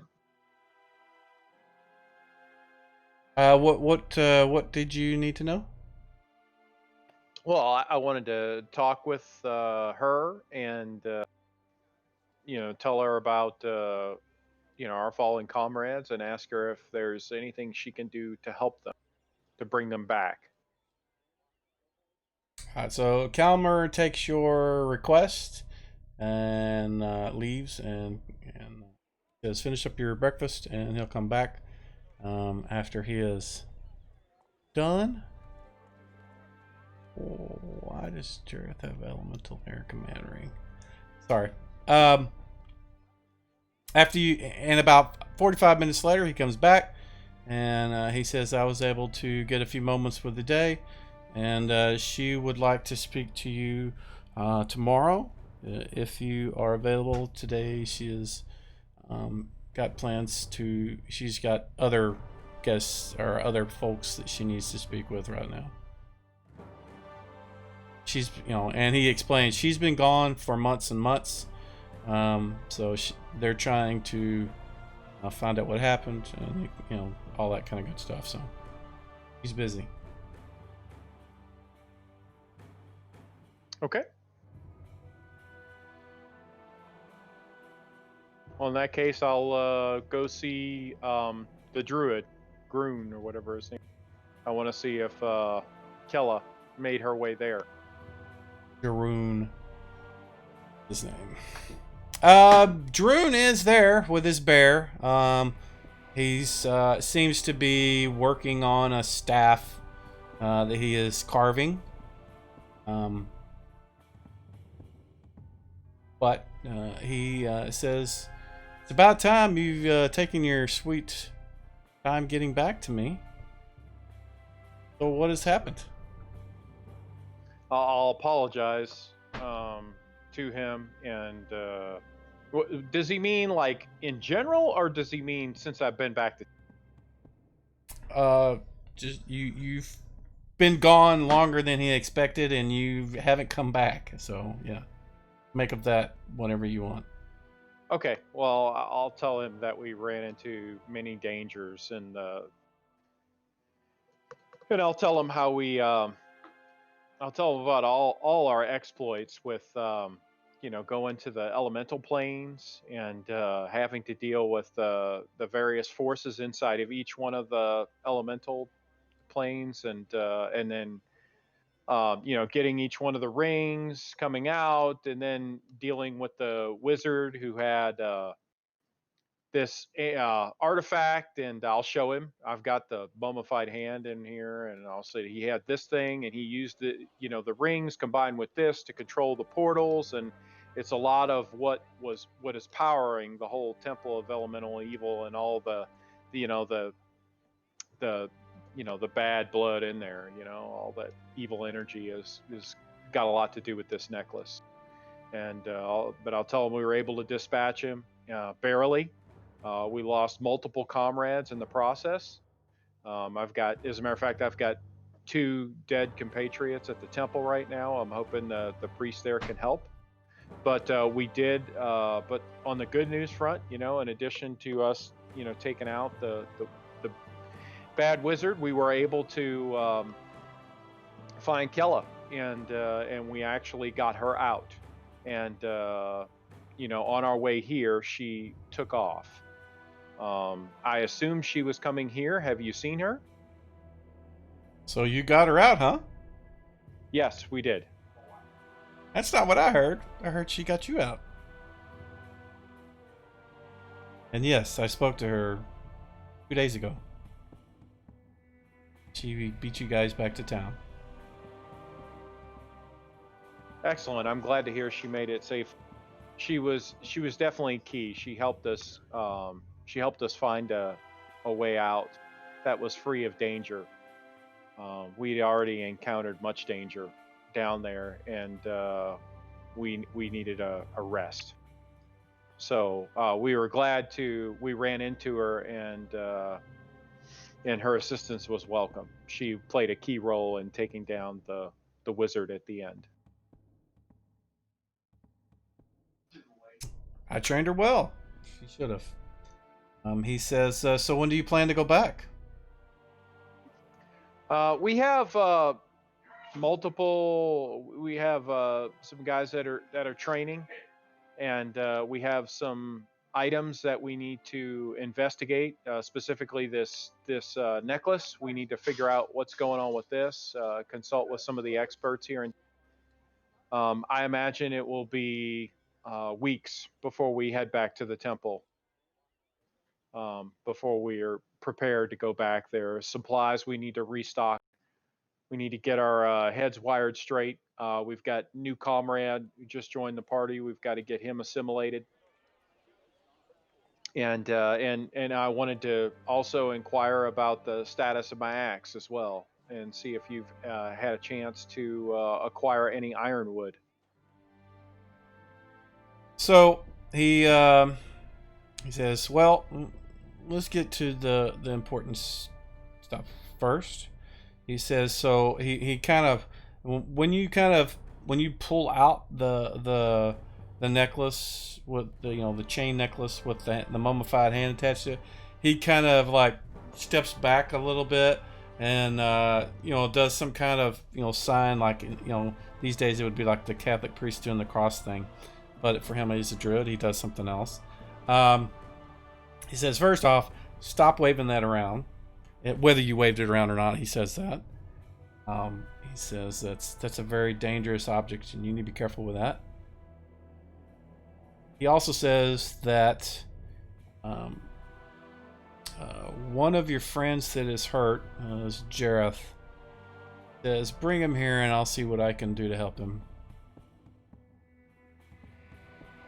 Do you suspect that the priestess will not be able to help him? Oh, I'm sure she'll be able to do whatever it is she can do if her god will let her, but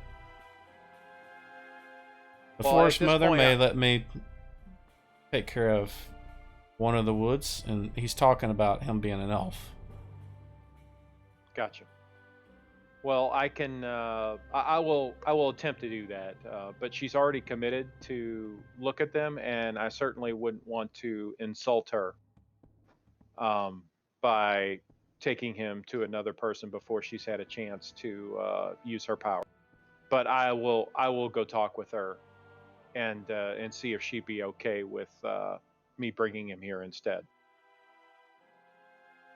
But as far as this artifact goes, I certainly don't intend to, go showing it around town to everybody. I don't know, these magic things like this, these are not in my wheelhouse.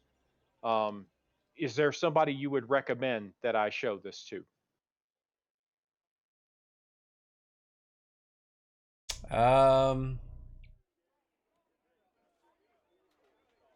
He seems to be kind of he thinks and he ponders and he kind of doesn't really want to pass on this information to you, but he knows he has to. You kind of get the impression that he's just grudgingly, imparting. He says, "Well, Uday would be the only one."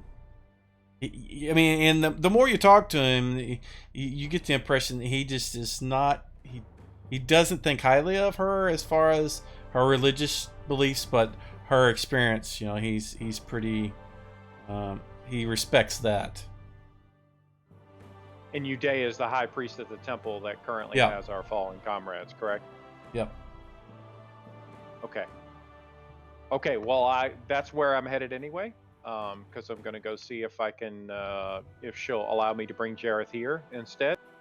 So while I'm over there, I will ask her about this artifact. Did you have any other questions for me while I'm here? I appreciate all the assistance you've offered us in the past, and I'm happy to share any of the observations or findings that we made in the temple with you. He does tell you that he was unable to, in the period of time that you guys have been gone, he was not able to come up with any ironwood or find any of it. He says that Kella told me you spoke to the and he uses a word that sounds goblinish to you. And he says, and he tells you, but they probably know where you can find some, and you've made friends with them. So, are you talking about the moon goblins? He kind of looks at you with a strange look in his eye. He's like, raises his eyebrow. And, oh, that's probably what that would. He kind of. Oh yeah. And he kind of says short goblin looking thing, kind of blue skin. Yeah. Okay. We can definitely go talk with them. They're not far away. They're only a day from the temple, so I could definitely go adventure out there and talk to them. I established a pretty good rapport with them, and I will do that. Do you have any other questions? Anything I can answer regarding the temple before I take my leave right now? Did you find Thrall? So that's a good question, and I'm assuming since you've already talked to Kella that you know that we have not. She was there for even longer than we were, and she was not able to find any recent evidence of him being. We're definitely going back, and we will continue to search for him. But I be honest with you, my outlook is not good for finding him at this point. Understood. So what we're going to do is we're going to take a...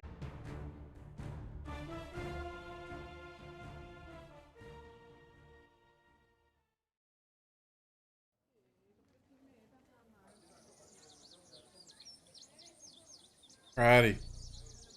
Do a ready check. See who's back, I think. Okay.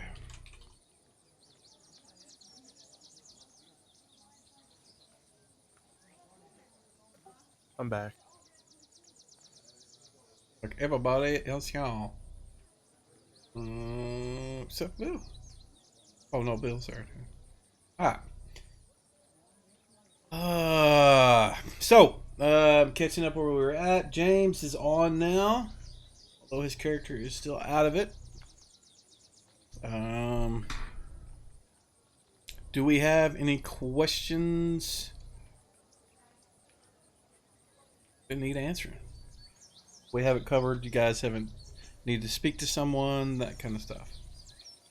Well, if Brune doesn't need any more information from me, I'm gonna head back to to speak to the high priest there. during your scheduled meeting? Yes, of course. Okay. Yes. All right. Anybody else have anything they need to do?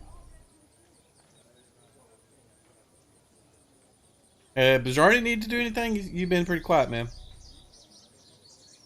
I would just do kind of the help out at the temple and visit people that need, shut-ins, that kind of thing, the kind of stuff to kind of do, help out around town. Anybody?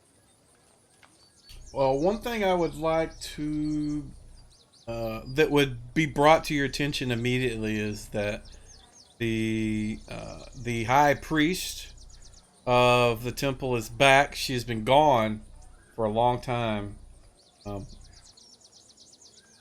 Whether you do anything with that knowledge is up to you, but it's kind of a big deal to the other two people that are there, the other two priests. So I guess I could, as I'm trying to help and stuff, kind of feel around, get this sense of why was she gone? What do they know? What's the scuttlebutt? That kind of thing. well, Calmer, you've been here helping out, off and on as in between your adventures in the temple, and so he's kind of gotten to know you a little bit, and he probably wouldn't let it on to anybody else, but he tells you that word is that Yade was undercover in the city of Nulb, trying to see if she could find out if the temple was trying to make have a resurgence. Obviously they have. I mean, you guys know they have. Which may be why she's back, you don't know. But she decided that she had learned all she could, and came back to Hamlet. She didn't come directly back to Hamlet. She had went to Verbank to talk to the officials there, and passed on all the information that she had learned while she was in Nulb. Okay, interesting.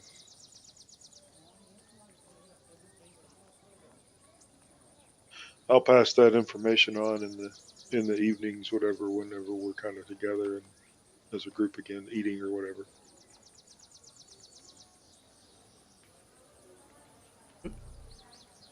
So at this point, I guess that would mean that Grimlock would have got that tidbit of information before you had your meeting. I'll also ask Journey if he wants to join me to go see the priest that following day when I have my appointment set up.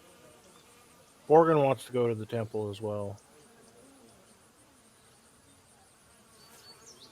Yeah, I can go provide moral support, whatever.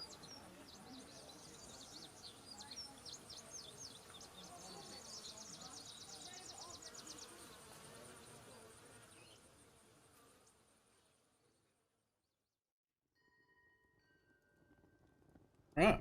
So you guys all get together and make your way to the temple.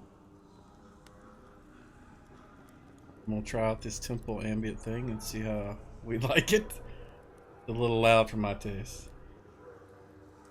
But Grimlock, you make it there at your appointed time to have your meeting with the day.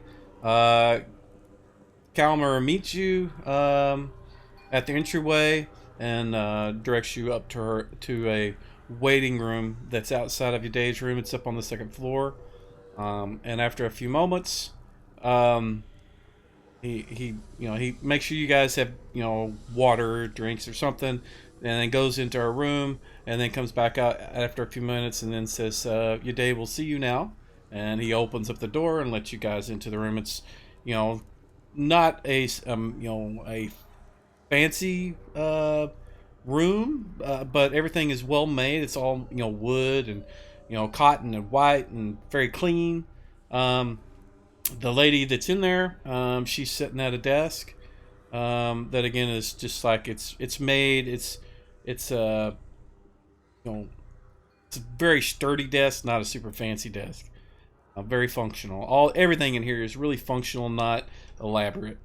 In fact, she's just wearing like this coarse sort of white cotton sort of robe. But she looks older, probably in her late 50s. Gray hair, wrinkles around her eyes, all that kind of stuff. And she stands up and greets you, and she offers you guys, a place to sit. It's basically a wooden bench. And she asks, what can she do for you? I mean, she has a good idea. But yes. She knows of us, correct? Yeah, I mean, you assume she does, because Calmer has been talking to her about, scheduling a meeting, what it's about, that kind of stuff. Okay, well, that being said, I've never met her before firsthand, so I'll introduce myself and I'll introduce the rest of my comrades that have, and I'll tell her about our mission and how we were sent there to find Thrommel, and while we found very little evidence of his existence in the temple recently, we have found lots of firsthand evidence of the evil that is prevalent in that area, and I'd be happy to share that information with you if you'd like, but I don't want to bore you with the details if it's not something you're interested in. She tells you that she is aware of a lot of what you've discovered. I mean, but she doesn't.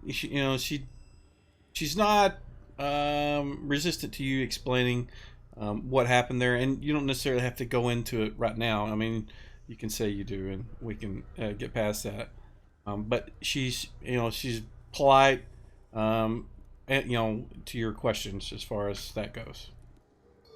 Well, I definitely want to make sure she's aware of specifically the what we dealt with regards to the elemental planes and the rings that we discovered, and then the wizard that we had to deal with afterwards, and the artifact that he had that used the rings to control the elemental planes, and how we feel like.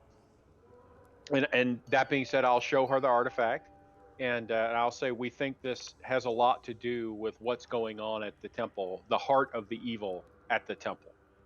So and, when you pull it out, as you get ready to pull it out, she's standing up.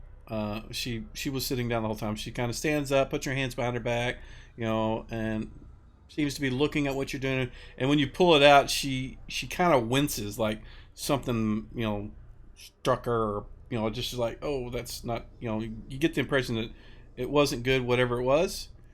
And she gets her focus back, and she looks at it, and then sits back down and listens to you continue your story. I'll make sure to apologize to her that it was not my intent to bring you any sort of pain or discomfort. If you need me to put the artifact back in my backpack, I'm happy to do. She tells you that we need to examine it. But go ahead with your story. We'll be fine for now. Okay, well, I'll explain how the wizard was using this artifact and to control the rings, and I'll explain. How's it going, Farsuk? Various party members were using the rings, and how he was able to use this artifact to control them because they had the rings on. And how's your basic conversion going? And then I'll explain how we found Kella there, and she was able to help us with killing the wizard, and so we were able to take the artifact, and she helped us escape. And I'll explain to her that we were tasked to try and find her by Droon, the druid here in town, and I'll also tell her that the wizard was extremely powerful, and that he killed multiple members of my party. And as a matter of fact, 2 of my fallen comrades are here at the temple. I was hoping you could help bring them back to life, if that is even possible. That being said, the druid here in town, Droon, he's offered to help with at least one of them, to sort of share some of the burden. So as soon as we're done here, as long as it's not going to cause you any issues. I will take him over to the druid and see what he can do for him. And I'll leave my dwarven brother here so that you can use your powers on him if you think that's possible. She doesn't seem averse to letting you take Jareth to Jerome. Okay. She says she will see what she can do about your dwarven friend, although it all depends on whether he wants to return or not.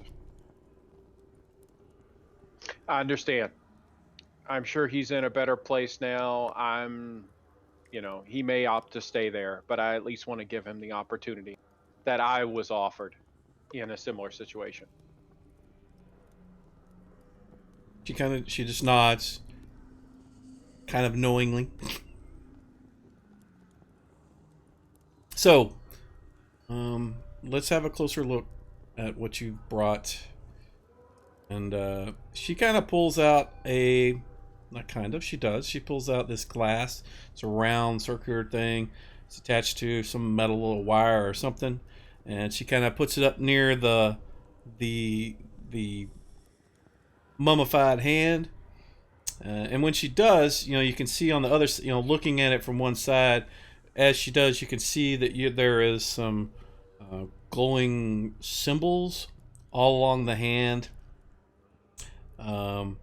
It also gives off, the whole thing gives off a color. And in this case, it's, the thing gives off the color of red. The writing that's showing up on it, the runes marks, are yellow color.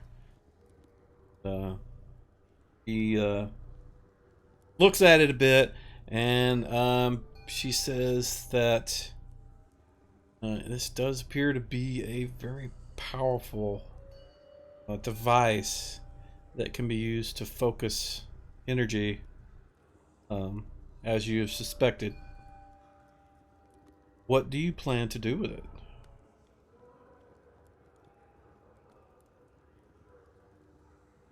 Well, I'm sorry, Meat and Chips is awesome. You're okay. Somebody else can talk if you'd like. I mean, we can assume that everybody's there if they would.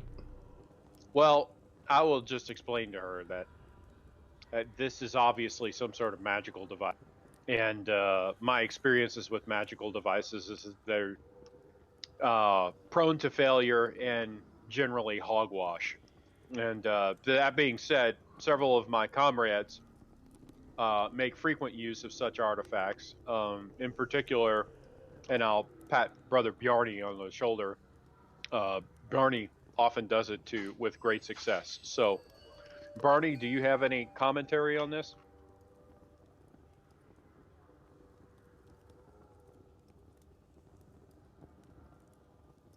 Did we lose Rob?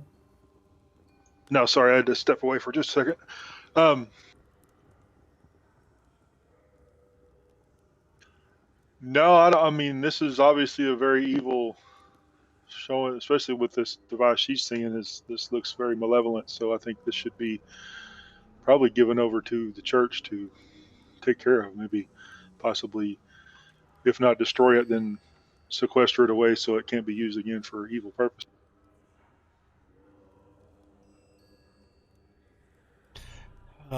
She says that is, that's not a bad plan. Unfortunately, my sense is that the object will need to be destroyed where maybe it came from, or something more powerful than the church. She points at the thing and she says, "There is nothing here that would break that." And when you say it's evil, she kind of just cocks her head a little bit, and like you get the impression that she doesn't agree entirely. And when you get finished, she says the object itself doesn't appear to harbor ill will. And don't misinterpret my wincing. That was because the object was extremely powerful. And when that was what bothered her when she first saw it. It caused she's the rest of you, the priests and the wizards, you guys kind of, whenever you see things that are magic and that kind of stuff, you get a sense of their aura and that kind of junk. That's kind of, and that the higher level you are, the better you are at determining, what kind of, level it is. And whenever you see something really powerful, it's like looking at a bright light. It kind of causes you to blink your eyes or wince, and that's what happened to her. So the rest of you guys would know that. I mean, Grimlock wouldn't, but the rest of you guys would. But she says that, in fact, the object itself doesn't look to be related to the temple at all. She thinks that it was just used as a means to bring the temple's worshippers back and try to reinstate the temple here in near Verbabank and Luna.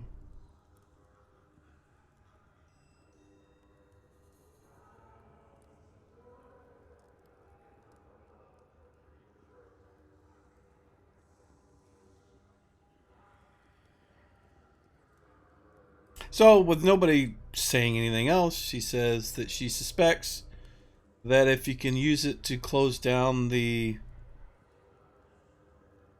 nodes, the ones that you described, she says she thinks that if you can somehow find where the focus of the object is, maybe you can break it and close the nodes, and then the temple will be no longer able to draw power from them.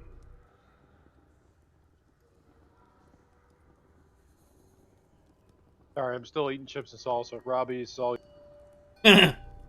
Again, anybody else can speak up. I'm not gonna. Yeah, Borgen's gonna thank her for her advice and counsel, and tell her that as a representative of the God of Death, I stand by to help their temple and anything they need here, and hopefully destroy this accursed artifact sooner rather than later. She seems very understanding of what you're saying, and she, her deity and your deity are not kind of along the same sort of direction as far as the way they would want people to live, but she doesn't disagree with giving people, or they don't disagree on the giving them a happy afterlife. So in that, she agrees with you, and you guys have a common ground on that. And if you would like to, if she is unable to help with Grimlock's friends, Amund, and I assume it's just Amund because Jareth is going to go to Jarun. Correct. That she would be happy to let you perform the ceremony for his burial if he ends up, being buried.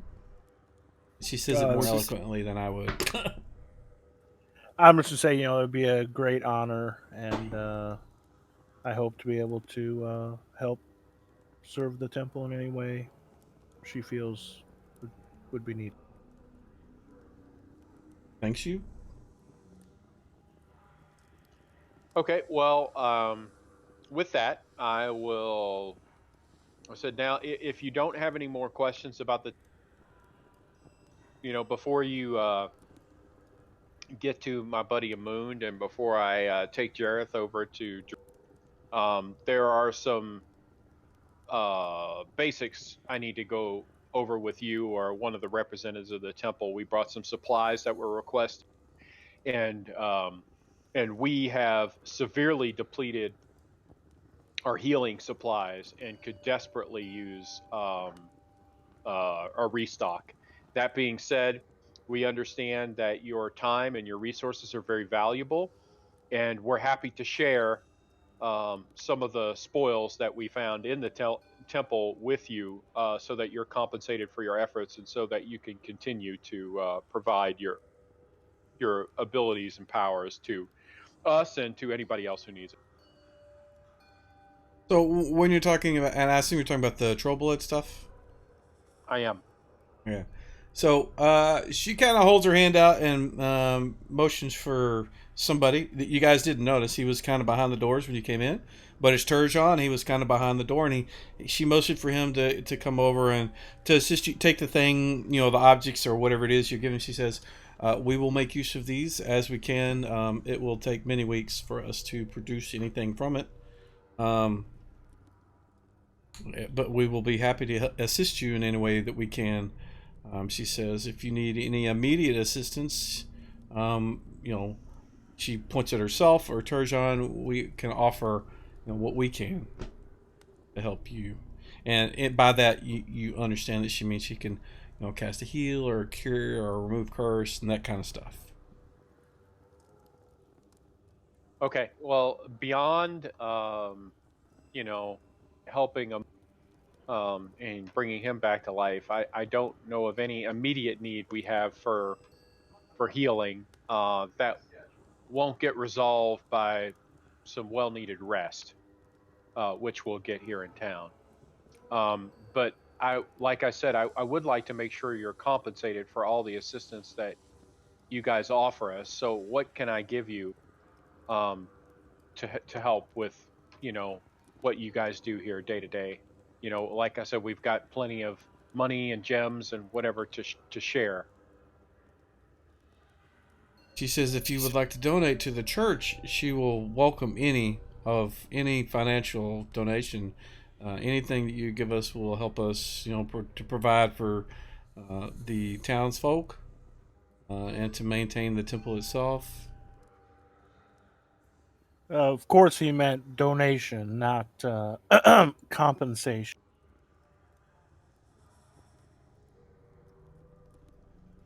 She kind of smiles and nods at Morgan. Sorry. Yeah. Sorry, I'm too used to playing video games where you have to pay the healer for the healing abilities, and it's a specific amount of gold. So, sure, a donation, absolutely. That's mostly just being me being an idiot. Not being an idiot. It's just... Not a priest, so. I'm talking about me out of character, not me in character. Oh, yeah. We all know my in character is an idiot. And I mean you personally. You're not an idiot. You just. I mean, how long have you been playing this? I mean, since we've been playing AD&D with you for like 2 years now, maybe. Yeah. But okay, so what I will do is I will take Jareth over to Jeroen, and I'll also tell him about what the High Priestess told us about the artifact, how she has tasked us with taking it back to the temple and using it to try and shut down what's going on there. And I will ask him if he needs anything, donation or supplies or whatever to help bring Jareth. Okay.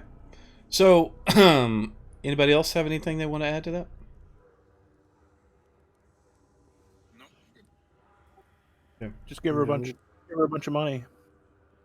Oh yeah, I'm gonna go after I do this. I'm gonna go around and pass the basket around to the party,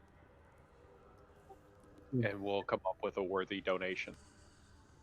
Okay. So her first task that she wants to take care of for you guys is Amund, and the first thing she'll do is she'll get everybody that wants to be there at the ceremony, and she casts a spell, and she holds her hand on Amund's charred corpse, and asks, "Does Amund wish to return back to the land of the living?"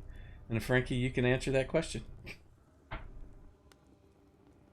No, he's doing pretty good at the Great Anvil. So she okay. With that response, he turns to the party, or she turns to the party and says, "I'm sorry, but your friend does not wish to come back from the land of his forefathers or wherever it is. Honestly, I don't know where. What'd you just say? The anvil. So he's happy at the Great Forge. anvil. Well, And with that, I'll take on a somber face and I'll go oh, up thanks and for I'll the say some words, some raid dwarven there, words, and Gosumba. Appreciate it. We're in basically the middle usher of him on, some Hamlet action through the temple. They've to kind of come back after wherever a big sort of fight. great dwarven We're warriors trying go to when they die in get battle. things back under. So what she'll do is she'll speak to Borgin and say, it looks like your friend would like to pass on to the forever after. If you would like to perform the ceremony, we can schedule that and she'll work with you, whatever it is you want to do. And I assume Grimlock is taking Jareth to Jarun? Correct. Okay. Did anybody? I mean, while you guys are there, I mean, she still has her hand. Was there anything else you wanted to tell your friend before we let him pass to the great beyond? Thanks for all the follow, guys. I appreciate it. Hopefully, you like AD&D Thanks for and Temple of abandoning us, Evil. man. You owe me $2. You guys are rude. Oh, I will definitely, I will definitely tell him that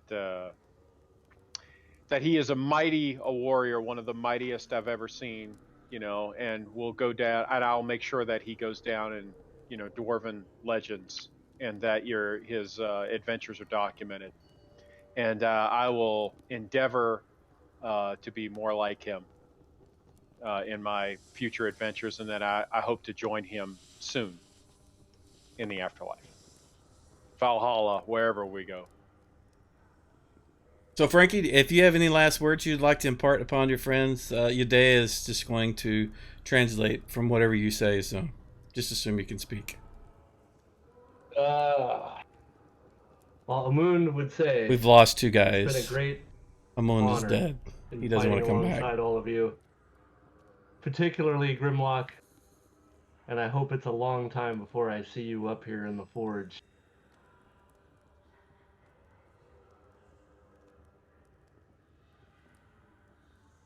All right, and with that, the link between Yadea and Amun is severed, and he can now be committed to the grave at some later date. All right, so the next thing is that before we go on, was there anything anybody else? Grimlock is off collecting Jareth, and Kalmar is helping him do that. Is there anything else that the rest of you guys wanted to speak to? Maybe today on your own, but just you guys there. Anything you wanted to ask or say or do? Morgan's going to prepare the body for burial. It'll probably take a little while. Okay. I'm gonna ask her again about the hand, some clarification, I guess, in a way about using it to close those portals. So, I mean, it's not a divine item, so I'm assuming it's going to have to be arcane in nature that we figure out how to use it. She says that its power can manipulate both magics. It's not limited to one or the other, divine or arcane. So, does that answer your question? Yeah, it does. And that being said, you now have it. I'm putting it in the party inventory. Since this is, got some obviously high power magical mojo, I don't feel comfortable carrying it around so I have bequeathed it upon you. Okay, I'll take care of it. Yeah, I'm gonna. Hopefully, it doesn't, take over my mind and force me to cut my own hand off and graft it in its place, pluck out my eye and become the Archlich. You never know. I wonder if this is something we could identify, and maybe it has some powers that we could. I mean, would we need to identify it to even be able to use it to close down the port? Nobody's actually said they touched it. I mean, you grab it by the necklace and you can do whatever it was, but nobody said they touched it or tried to do an identification or anything like that. So that's up to you guys. I definitely wouldn't be the one to do so. It's sitting in the party inventory, and you guys can do what you want.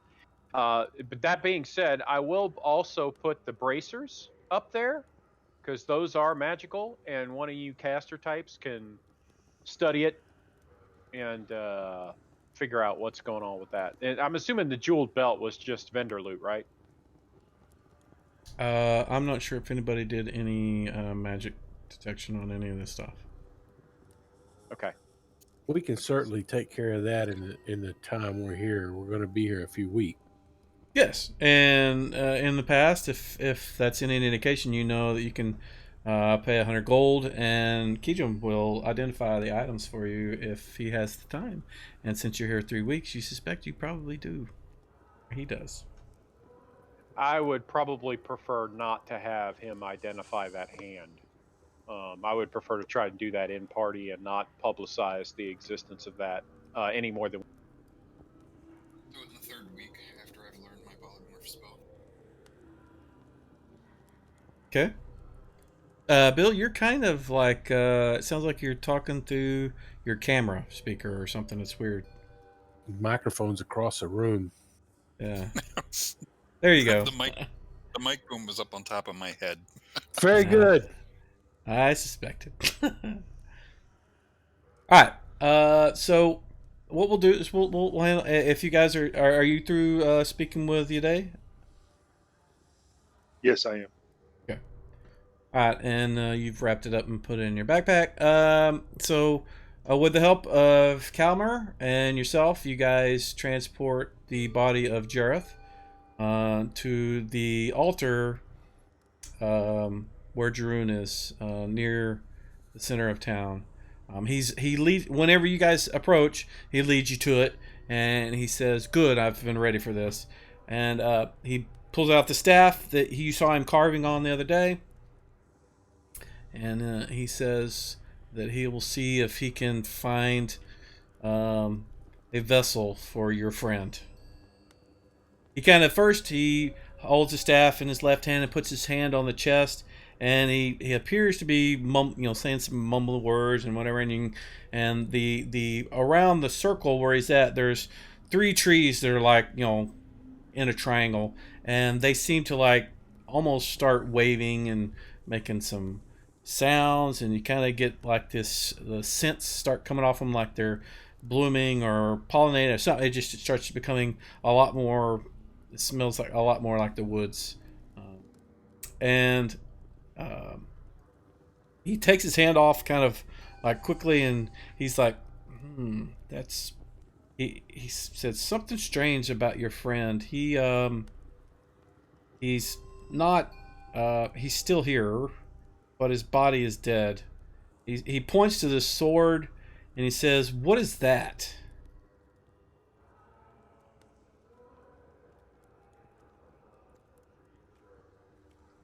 So I'll explain to him how we ran across how we were in the bowels of the Temple of Elemental Evil, and we found it on the ground, and several of us tried to pick it up, but it hurt us, and so we left it. But apparently Jareth was able to wield it with no issue. But we sensed that there's some great magic behind this, but I couldn't comment as to what the nature of that magic was. I don't know that we ever formally identified it. I think Jareth kind of discerned some of the powers once he was able to successfully wield it, but I don't think one of our magic users ever took a look at it and discerned any information from it. Is that correct? Are you asking me or somebody else? Definitely you. Well, if you don't know, I'm not going to tell you that who or whatever identified anything. As far as you can remember, nobody spent any time with it other than Jarun or Jareth. That's what I figured. I remember So- Rob trying to pick it up, me trying to pick it up, and we took damage when we. So he says that it's acting like, and he kind of seems to search for the words. It's like a object that contains your life force. In our case, this is great. It'll help us. It means that his spirit hasn't left us. It'll make this a lot easier. But that's not. He wasn't expecting that. Is basically the impression you get. And so he kind of he waves you off. Says, "All right, let's we're going to continue on with the ceremony." And he begins to cast a spell. A lot more of the tree waving in the sense, and there's kind of some aura that starts glowing around Jareth. It seems like there is a kind of a silverish light that starts pouring out of the where his two hands are grasping the pommel, or what is the thing you grab hold of on a sword? I want to say Hilt. handle, but hilt. The But the hilt? hilt is at the top, isn't it?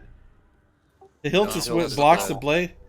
The pommel is the thing on the bottom. And the Pommel's hilt is what counterweight. blocks. The hilt is No, what you're blocks the other thinking of the blades. crossguard. You're thinking of Okay. the crossguard. Okay, yeah. All right, you're good. You're right. All right, so he's got a hold of the hilt and with both hands, and it seems like there's some white silver light that's kind of flowing out and flowing back into his body. And when the ceremony completes, the light just gets brighter and brighter and brighter, and it gets so bright to where you can't really see, and you have to blink your eyes. And when you do, the light goes away, and Jareth is there.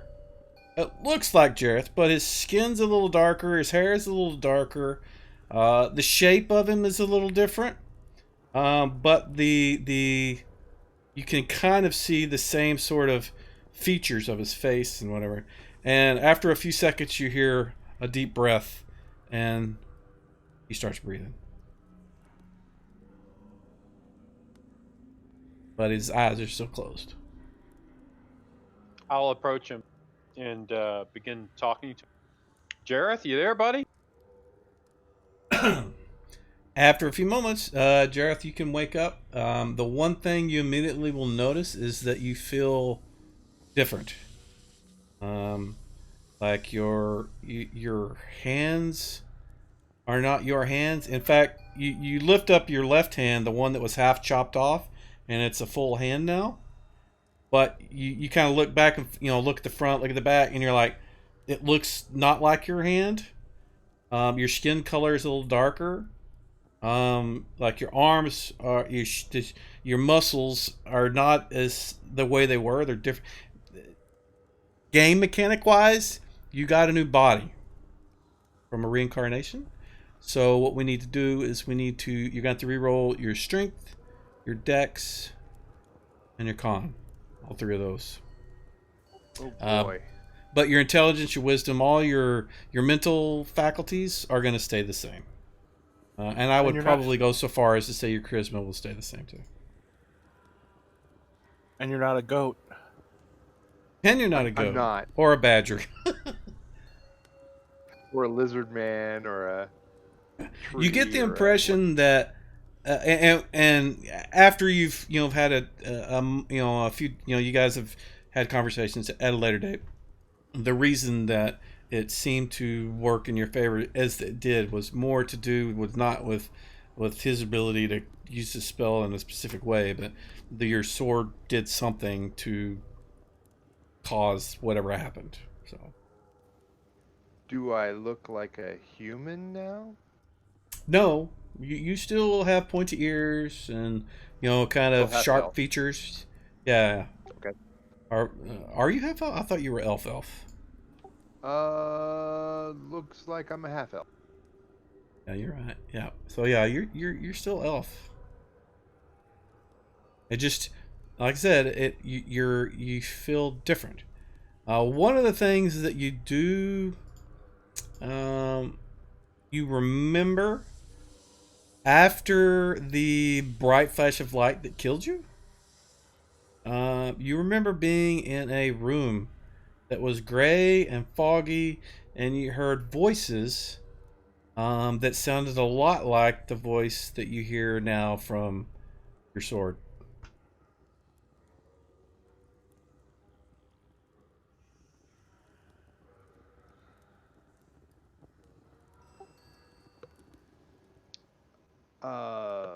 Grimlock? Is that you? Yes. Where am I? It is Grimlock. Whoa, where am I? Oh, we're back in town.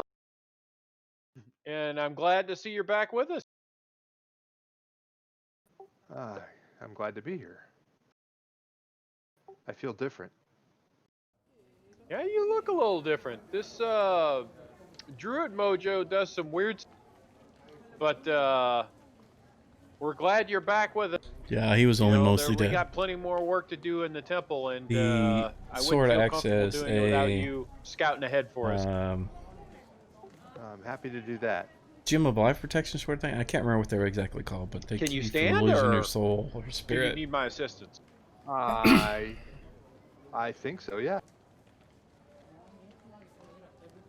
Okay. Well, as soon as I get him walking, I will, I will thank Jeroen, and I'll kind of walk with Jareth back to the inn and fill in all the blanks for him about what happened during the fight with the wizard, how that all ended up, and then our adventure to get how we wound up getting back to town, and also fill him in on the artifact that we had, and the information that we got from the priestess as well as the druid, and just bring him back up to date.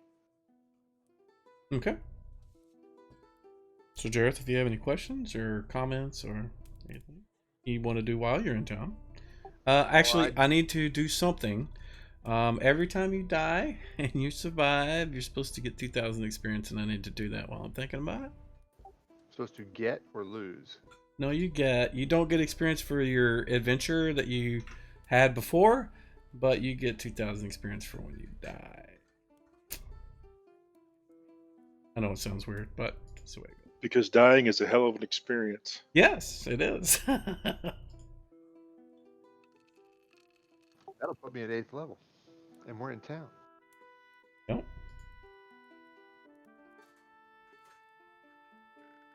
Let me do that real quick.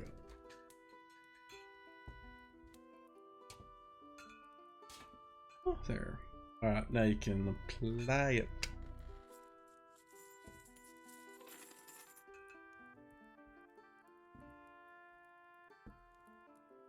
That's enough to get to 8. So, the guy that you've been training with is, his name is Robert. And he can spend the next couple of weeks with you. What we'll do is the stat reroll, we'll do that, not right now, we'll do that later. But we will need to do that. It won't, I don't expect it to dramatically change your character unless you just really roll some crazy ass roll, like, I don't know, 18 strength or something. But as far as that goes, it won't affect your training. So if you'd like, go ahead and you can apply the thief thing, the thief training.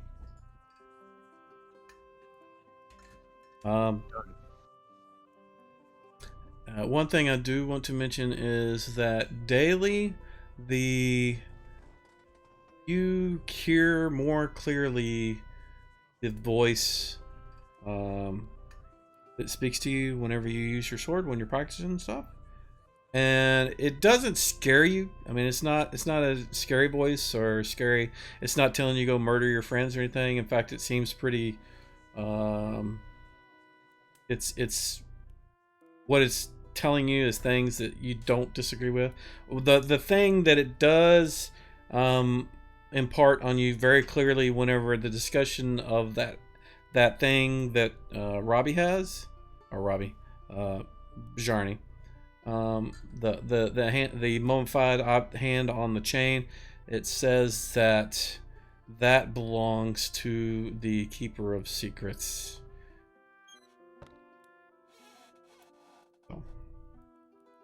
Right. Dun, dun.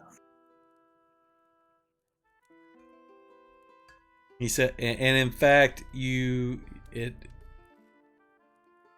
tells you that we're the ones that made it.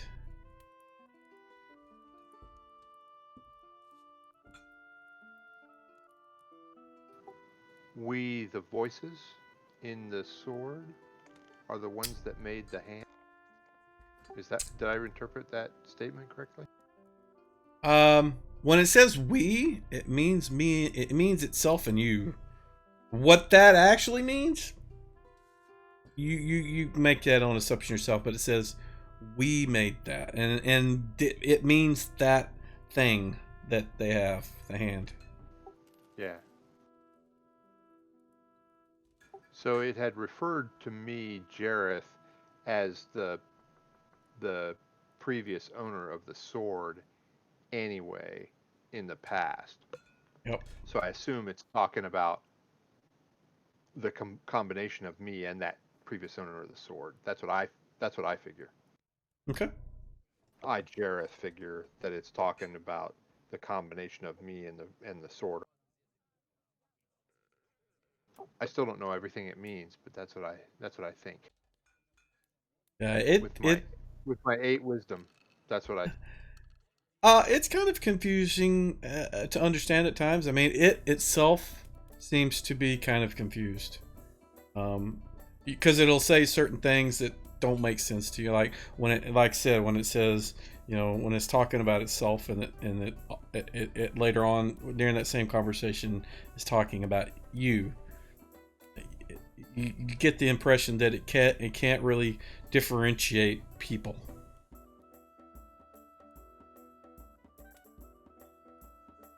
Okay.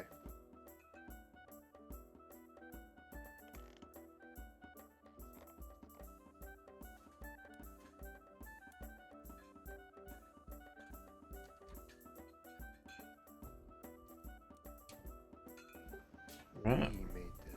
Interesting. Okay, so next order of business is we need to do a detect magic and make sure none of this stuff I'm carrying or anybody else is carrying isn't magic. We know the bracers, but I've got like a jeweled belt and some earrings in my inventory that I picked up, and I need to make sure that stuff's not magical. And then if anybody else has anything they suspect might be magical, this would be a good opportunity to get that done as well, because we need to get all this stuff in the hands of the magic users so they can poring over them in their free time. Oh, we can lay it out. I can cast that crap 5 times a day, so Okay. Bring it on out. Okay, I will lay my However, identify is a different issue altogether. I don't have pearls. But I can tell you what's magical. All right, so I'm gonna throw the jeweled belt in there. I suspect that is not magical, but we can check. And I think there was a set of earrings as well. There we go. Put that out there. The braces are out there. Does anybody else have any other items they want to detect magic? Do we want to throw the hand out there too, or do we just want to assume that until we? Well, we know that's magical at that point. At this point, but we can definitely let one of the casters, pour over it and see if they can discern some useful information about it with an identifier. I don't know. May kill them when they try and identify it. Who knows? I'm not scared. Is that everything, or is there going to be more? Looks like we Last just call. got Before Do we you do want detect this? magic. Do you want me to put this sword that I picked up on there? Well, we know that's magic. So this is Oh, yeah. not an identify that we're doing. We're just trying to, if anybody has any items where they don't know if they're magic or not, you can put that out there. We know your sword's magic. Of course. Okay, so this is it. So go ahead and Okay. cast their detect magic. All and right. We'll move on. Yes, sir. All right, there, DM. I'm gonna cast some detect magic here. what do we got? All right. So the bracers are absolutely magic. The short All right. sword that's labeled short sword +1 that is identified is also magic. Yeah. The jeweled belt and set of earrings are not. They look very All right, fancy, but not magic. So these earrings and this belt, not so much. But the bracers and the sword, yes, sir. And my job here is done. Yeah, so the short sword I put out there because we're likely just vendor that. So that being said, the jeweled belt and the set of earrings, I will probably get Garten. He normally takes care of that stuff, and I will also throw these gems in there because Garten will probably put them with the rest of the party's gems. Absolutely. He has no problem with that. And also, there's a couple of pearls here as well that you can What? take for Let me see. identifies. Oh my goodness. I don't know how you work appraisal in your games, Mike, but have that. I don't know if you use that for like negotiations or what. What I haven't had anybody actually try to use it before. There's a skill for that. Appraisal. Yeah, there is, and that's I think that's what he's talking about. What more than likely I would do is that normally what I'd do is it would get you a higher value, or in this case, like that jeweled belt, it's already identified. It shouldn't be, but it is, so it's too late. But right. What would happen is if you appraised it properly, I would identify it.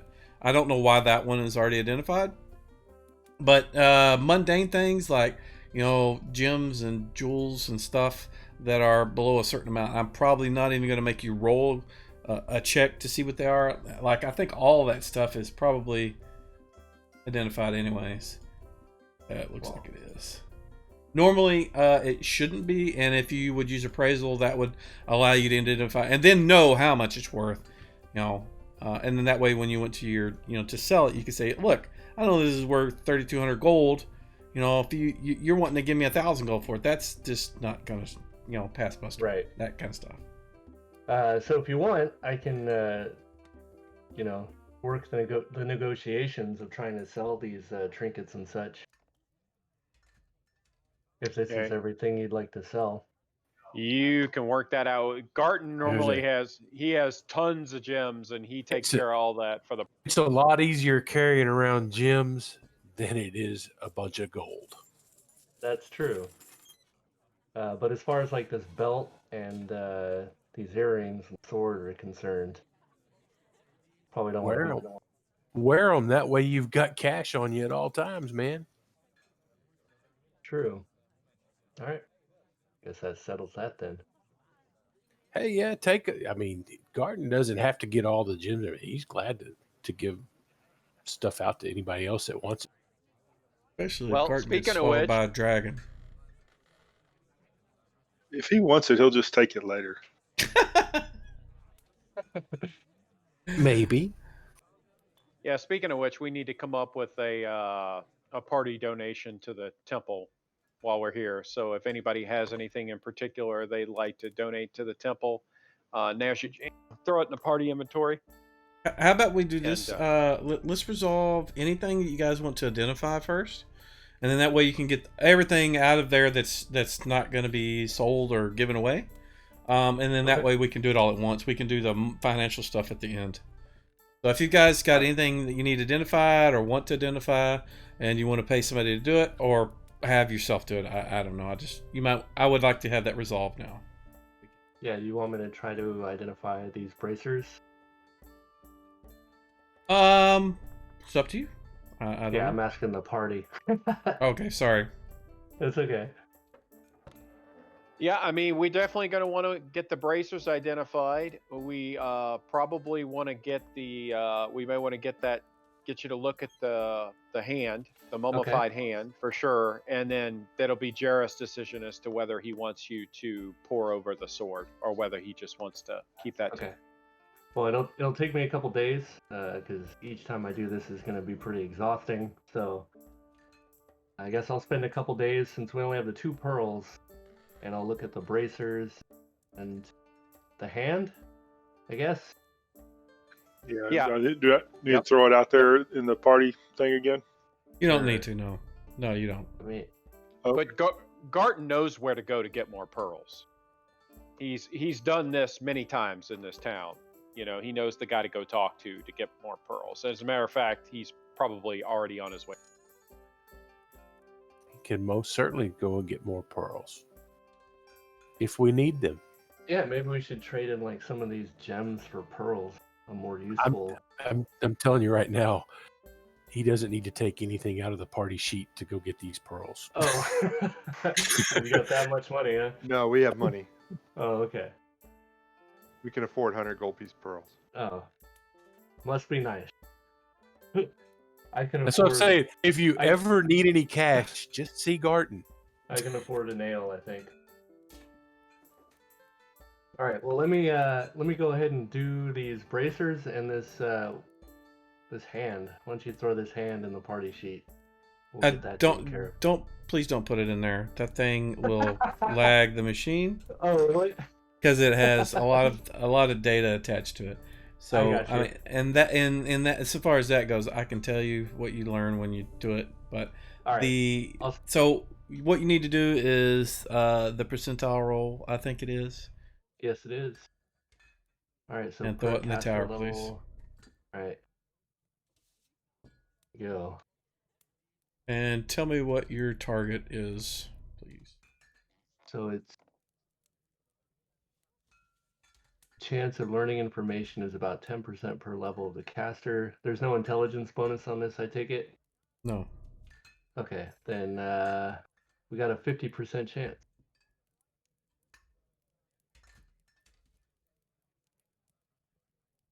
You are unable to determine what the bracers are. Well, damn. Then I'm not going to try the hand. Now keep in mind, you guys can pay somebody and it will always be identified. Hmm. I think we have enough cash to do that. Yeah. Yeah, I just wanted wanted us to try and figure out what the hand was without exposing it to somebody else, since I see. it's so powerful. I didn't want word to get out in town. I'm not suggesting that the person who does these identifies for us is up to no good, but who knows who he deals with and who Right. he might mention it to, right? So I wanted to at least give our guys an opportunity to look at it so we could keep it in house, and then if we need to, we can go consult the person we normally deal with for that, if Okay. that makes sense. Well, I Paraphil's think- got the same percentage chance on identify. Oh, So- does he? I was just gonna ask. Okay. Malachus is two levels higher than you guys, so I can. So there you go. So sounds like Malachus should be doing this. Let me He's kind of a snob, though. It might Is be he? beneath him to. All right, Malachus, there's a pearl in the party sheet for you. If Yes, you I'm a want to give it career shot. mage. I do not dabble in it like you two do. Hey, I don't just dabble. Just my race makes it harder. All right, Mike. What do you need me to do? Tell me what your target is, and roll the dice and tell me what you're identifying. There is bracers and the hand. We'll start with the bracers. Okay. I think your target would be 70 based on what he was. It's like 10% of level. Yes. Yes. Okay, so you just want a D100? Yes, in the tower, please.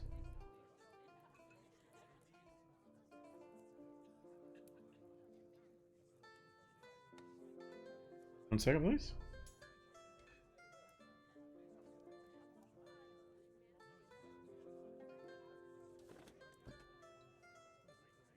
The bracers are bracers of AC 6. Okay. Now the hand. Okay. Wait a minute. Let me get that back up in front of me.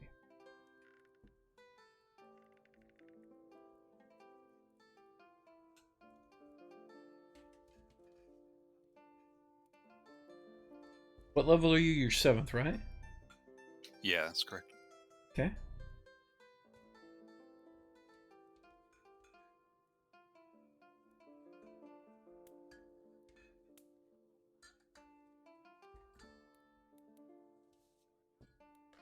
So you know that the hand is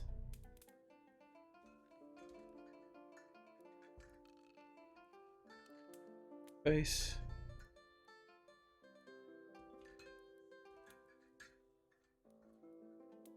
Has multiple powers. The thing is, you have never in your entire life held something that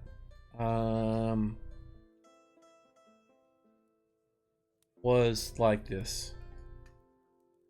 When you touch it, to cast a spell, or to use the identify ability that you get from the spell, you see the temple, and as the the seconds tick by, it's like you're zooming in towards the temple, and you go past the through the levels that some of them you recognize, and you get down to one that you don't, and it's you're like floating in like about the middle of the height of the chamber that you're in, and it just flies through the temple, going deeper and deeper, and then it comes to a long sort of hallway and zooms straight in like it's going to the center, and it opens up into this massive chamber, and you can see these two statues that you can't really figure out what they are. One of them has a massive set of wings on it, and the other one doesn't, but you can tell it's a humanoid shape. In between them is this sort of purplish curtain behind a large altar, and there's massive pillars in the room.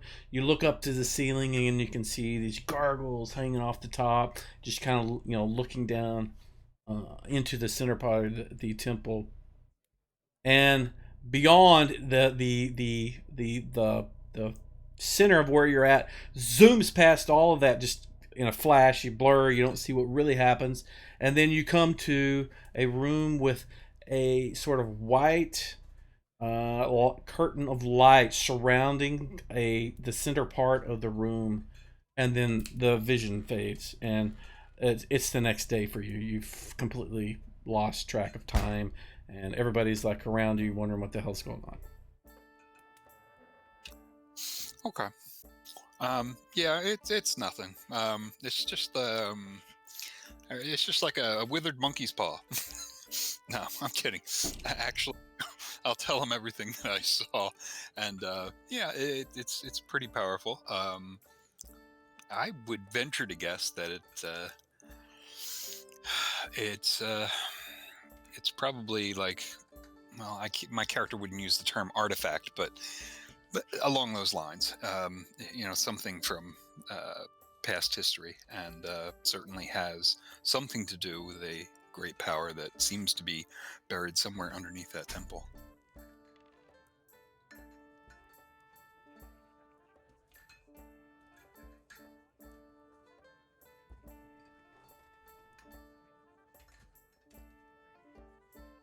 I think we should find whatever it goes to then.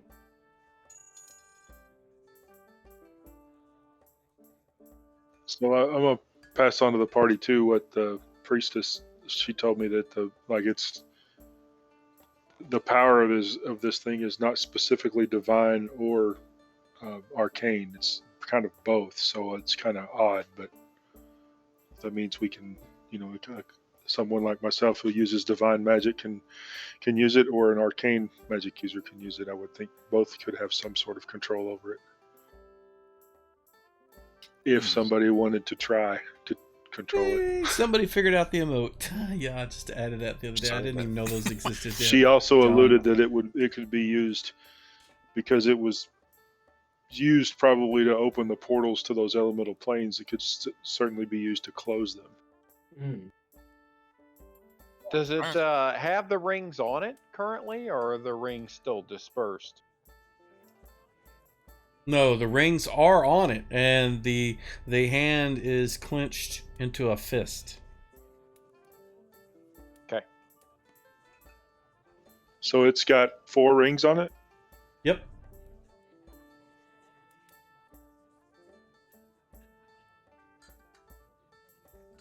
So it's loaded. It's ready to be used. Let's go back down there and use it. Yeah, I'm all game for that. I'm certainly not afraid of it. Do we know how? I got to a strong use it? will. I bet I can figure it out through trial and error. Maybe we should figure that out like before we actually like really meet. Is there a sage in town or a library? The town itself is too small as a village. The only reason there are trainers here right now is because the rulership in Verbank / Faluna sent them to be basically the beck and call of you guys to train while you're doing things for them. Doubt there's any gray elves nearby, right? No. Yeah, I didn't think. Damn. We could ask the trainer, specifically the mage trainer, whoever's here for that, if kind of get his input on it about if he knows anything about this hand thing, or if it's all new to him.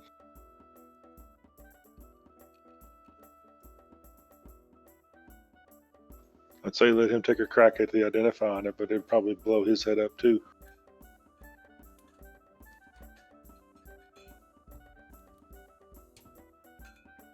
Well, I definitely would love to learn more about it, but it seems resources are light.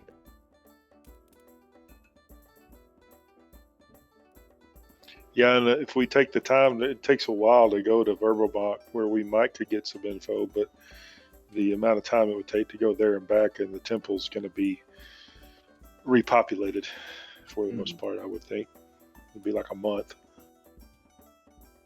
So I think it's like 2 weeks to Verbalbach, right? Yeah. There and back, Sounds yes. like we learn on the fly then. Yeah, we don't have time for that. I hang on to it for you guys if you want.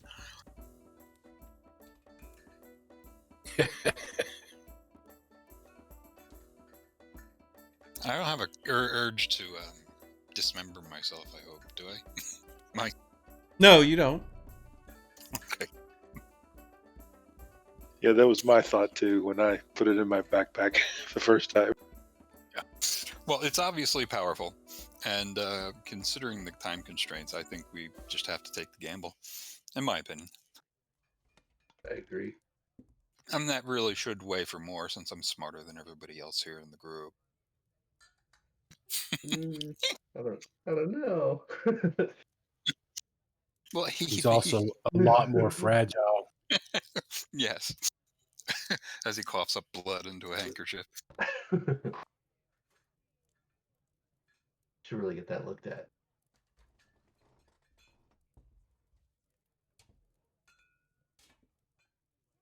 Okay, so now that we got that done, Wilson, can we move on to the donation for the temple? Yes, you can. If somebody wants to, get the items you don't want to get rid of, put them on who's ever going to take them. Yeah, so Garten, if you want to take the gems out of there, and does anybody actually want to use the bracers? I was going to say, if anybody wants to take those gems so that they have cash on them. We all have cash on us. I mean, we okay then. Get loot all distributed. right, there's your I've chance. That was your chance. I'm looking at my character. I've got like 3,000 gold, 300 platinum, 8 million copper, 7 million electrum. I got like, I don't know, infinite money on me right now. Just big numbers. I'll certainly all carry around. a pearl. Yes, take the pearl.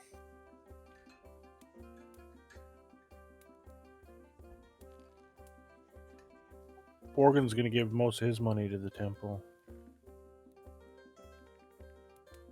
Unless there's something really cool to buy. Well, the things that you can buy in town are pretty limited to what you would think you could find in a village that's not near a large town or a large city. You can buy standard things, food and rations and rope and maybe some a dagger or a blade. Nothing exotic, armor and that kind of stuff.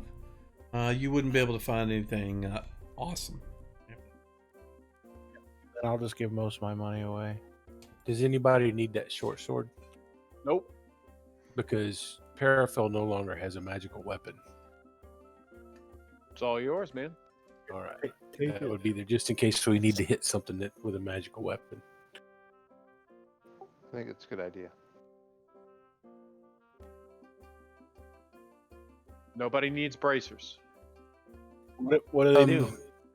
Gives you AC 6 Can you without give me a wearing any moment other to armor. check some things?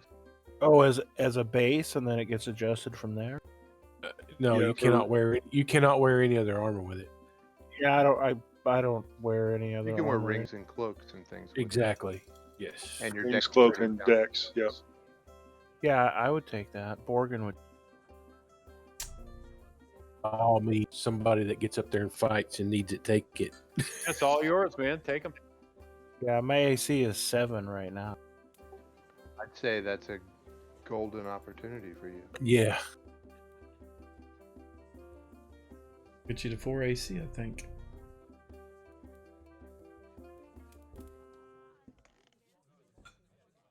All right. So now you can talk about what you want to do for donations. So, Garton, do you want to go ahead and put together a worthy donation for the temple? How much you considering worthy? I don't know, like what, 5,000 gold? Well, you know what? It just so happens that He's got that in one gem. Yeah, there we go. That's fine. Well, actually, he has that in another jeweled belt that we had before. So since he just got this jeweled belt, here comes this other one, and they might like it. It's sure I'm giving you the right one. Yeah. This belt, silver, has 4 really nice emeralds in it. I put it in the party sheet so y'all can all look at it.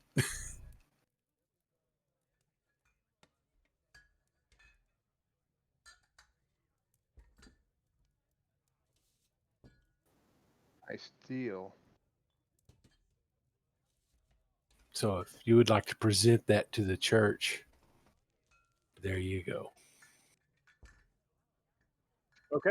I will bring that to the church and present it to them as a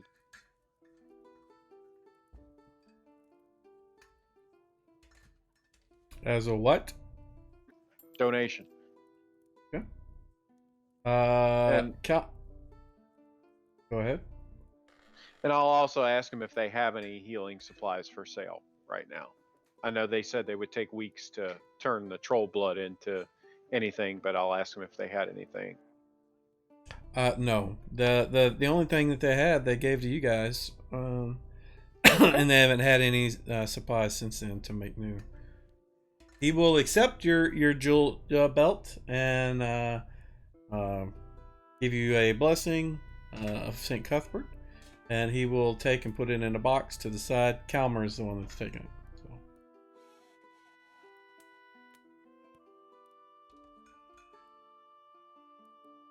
Sounds good.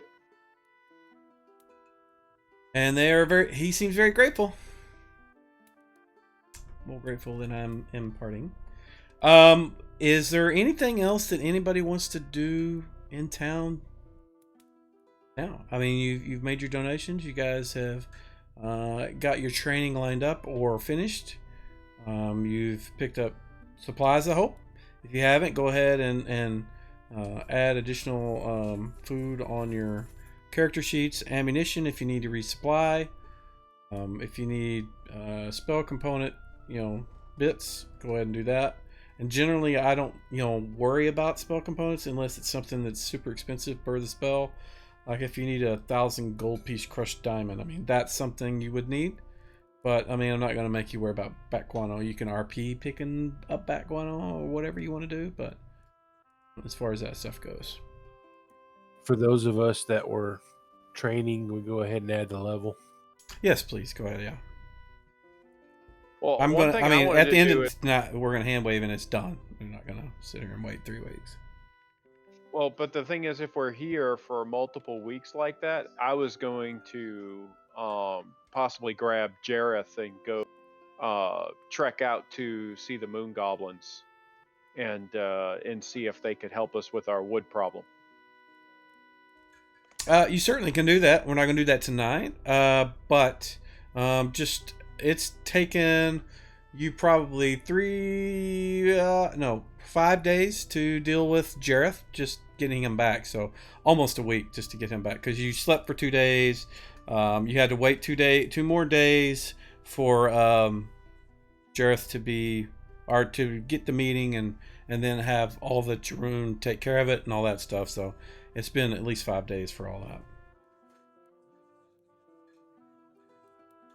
Understood? Anybody else? You can tell me if there's not enough time to do it, without inconvenience everybody. Then we just won't. No. I'm just trying to give you the details of the time that's passed. It has nothing to do with anything other than that. But if we're okay with that and we want to deal with what Grimlock is doing, what we're going to do is we're going to pause it there, and we will start back up next week. It won't be the full 3 weeks. It'll be like a week, and the rest of you guys that are training will have to wait. Everybody else, if they want to go with Grimlock, we can do that if that's what's decided at that point. So we'll go ahead and pause it there and start back up here next week.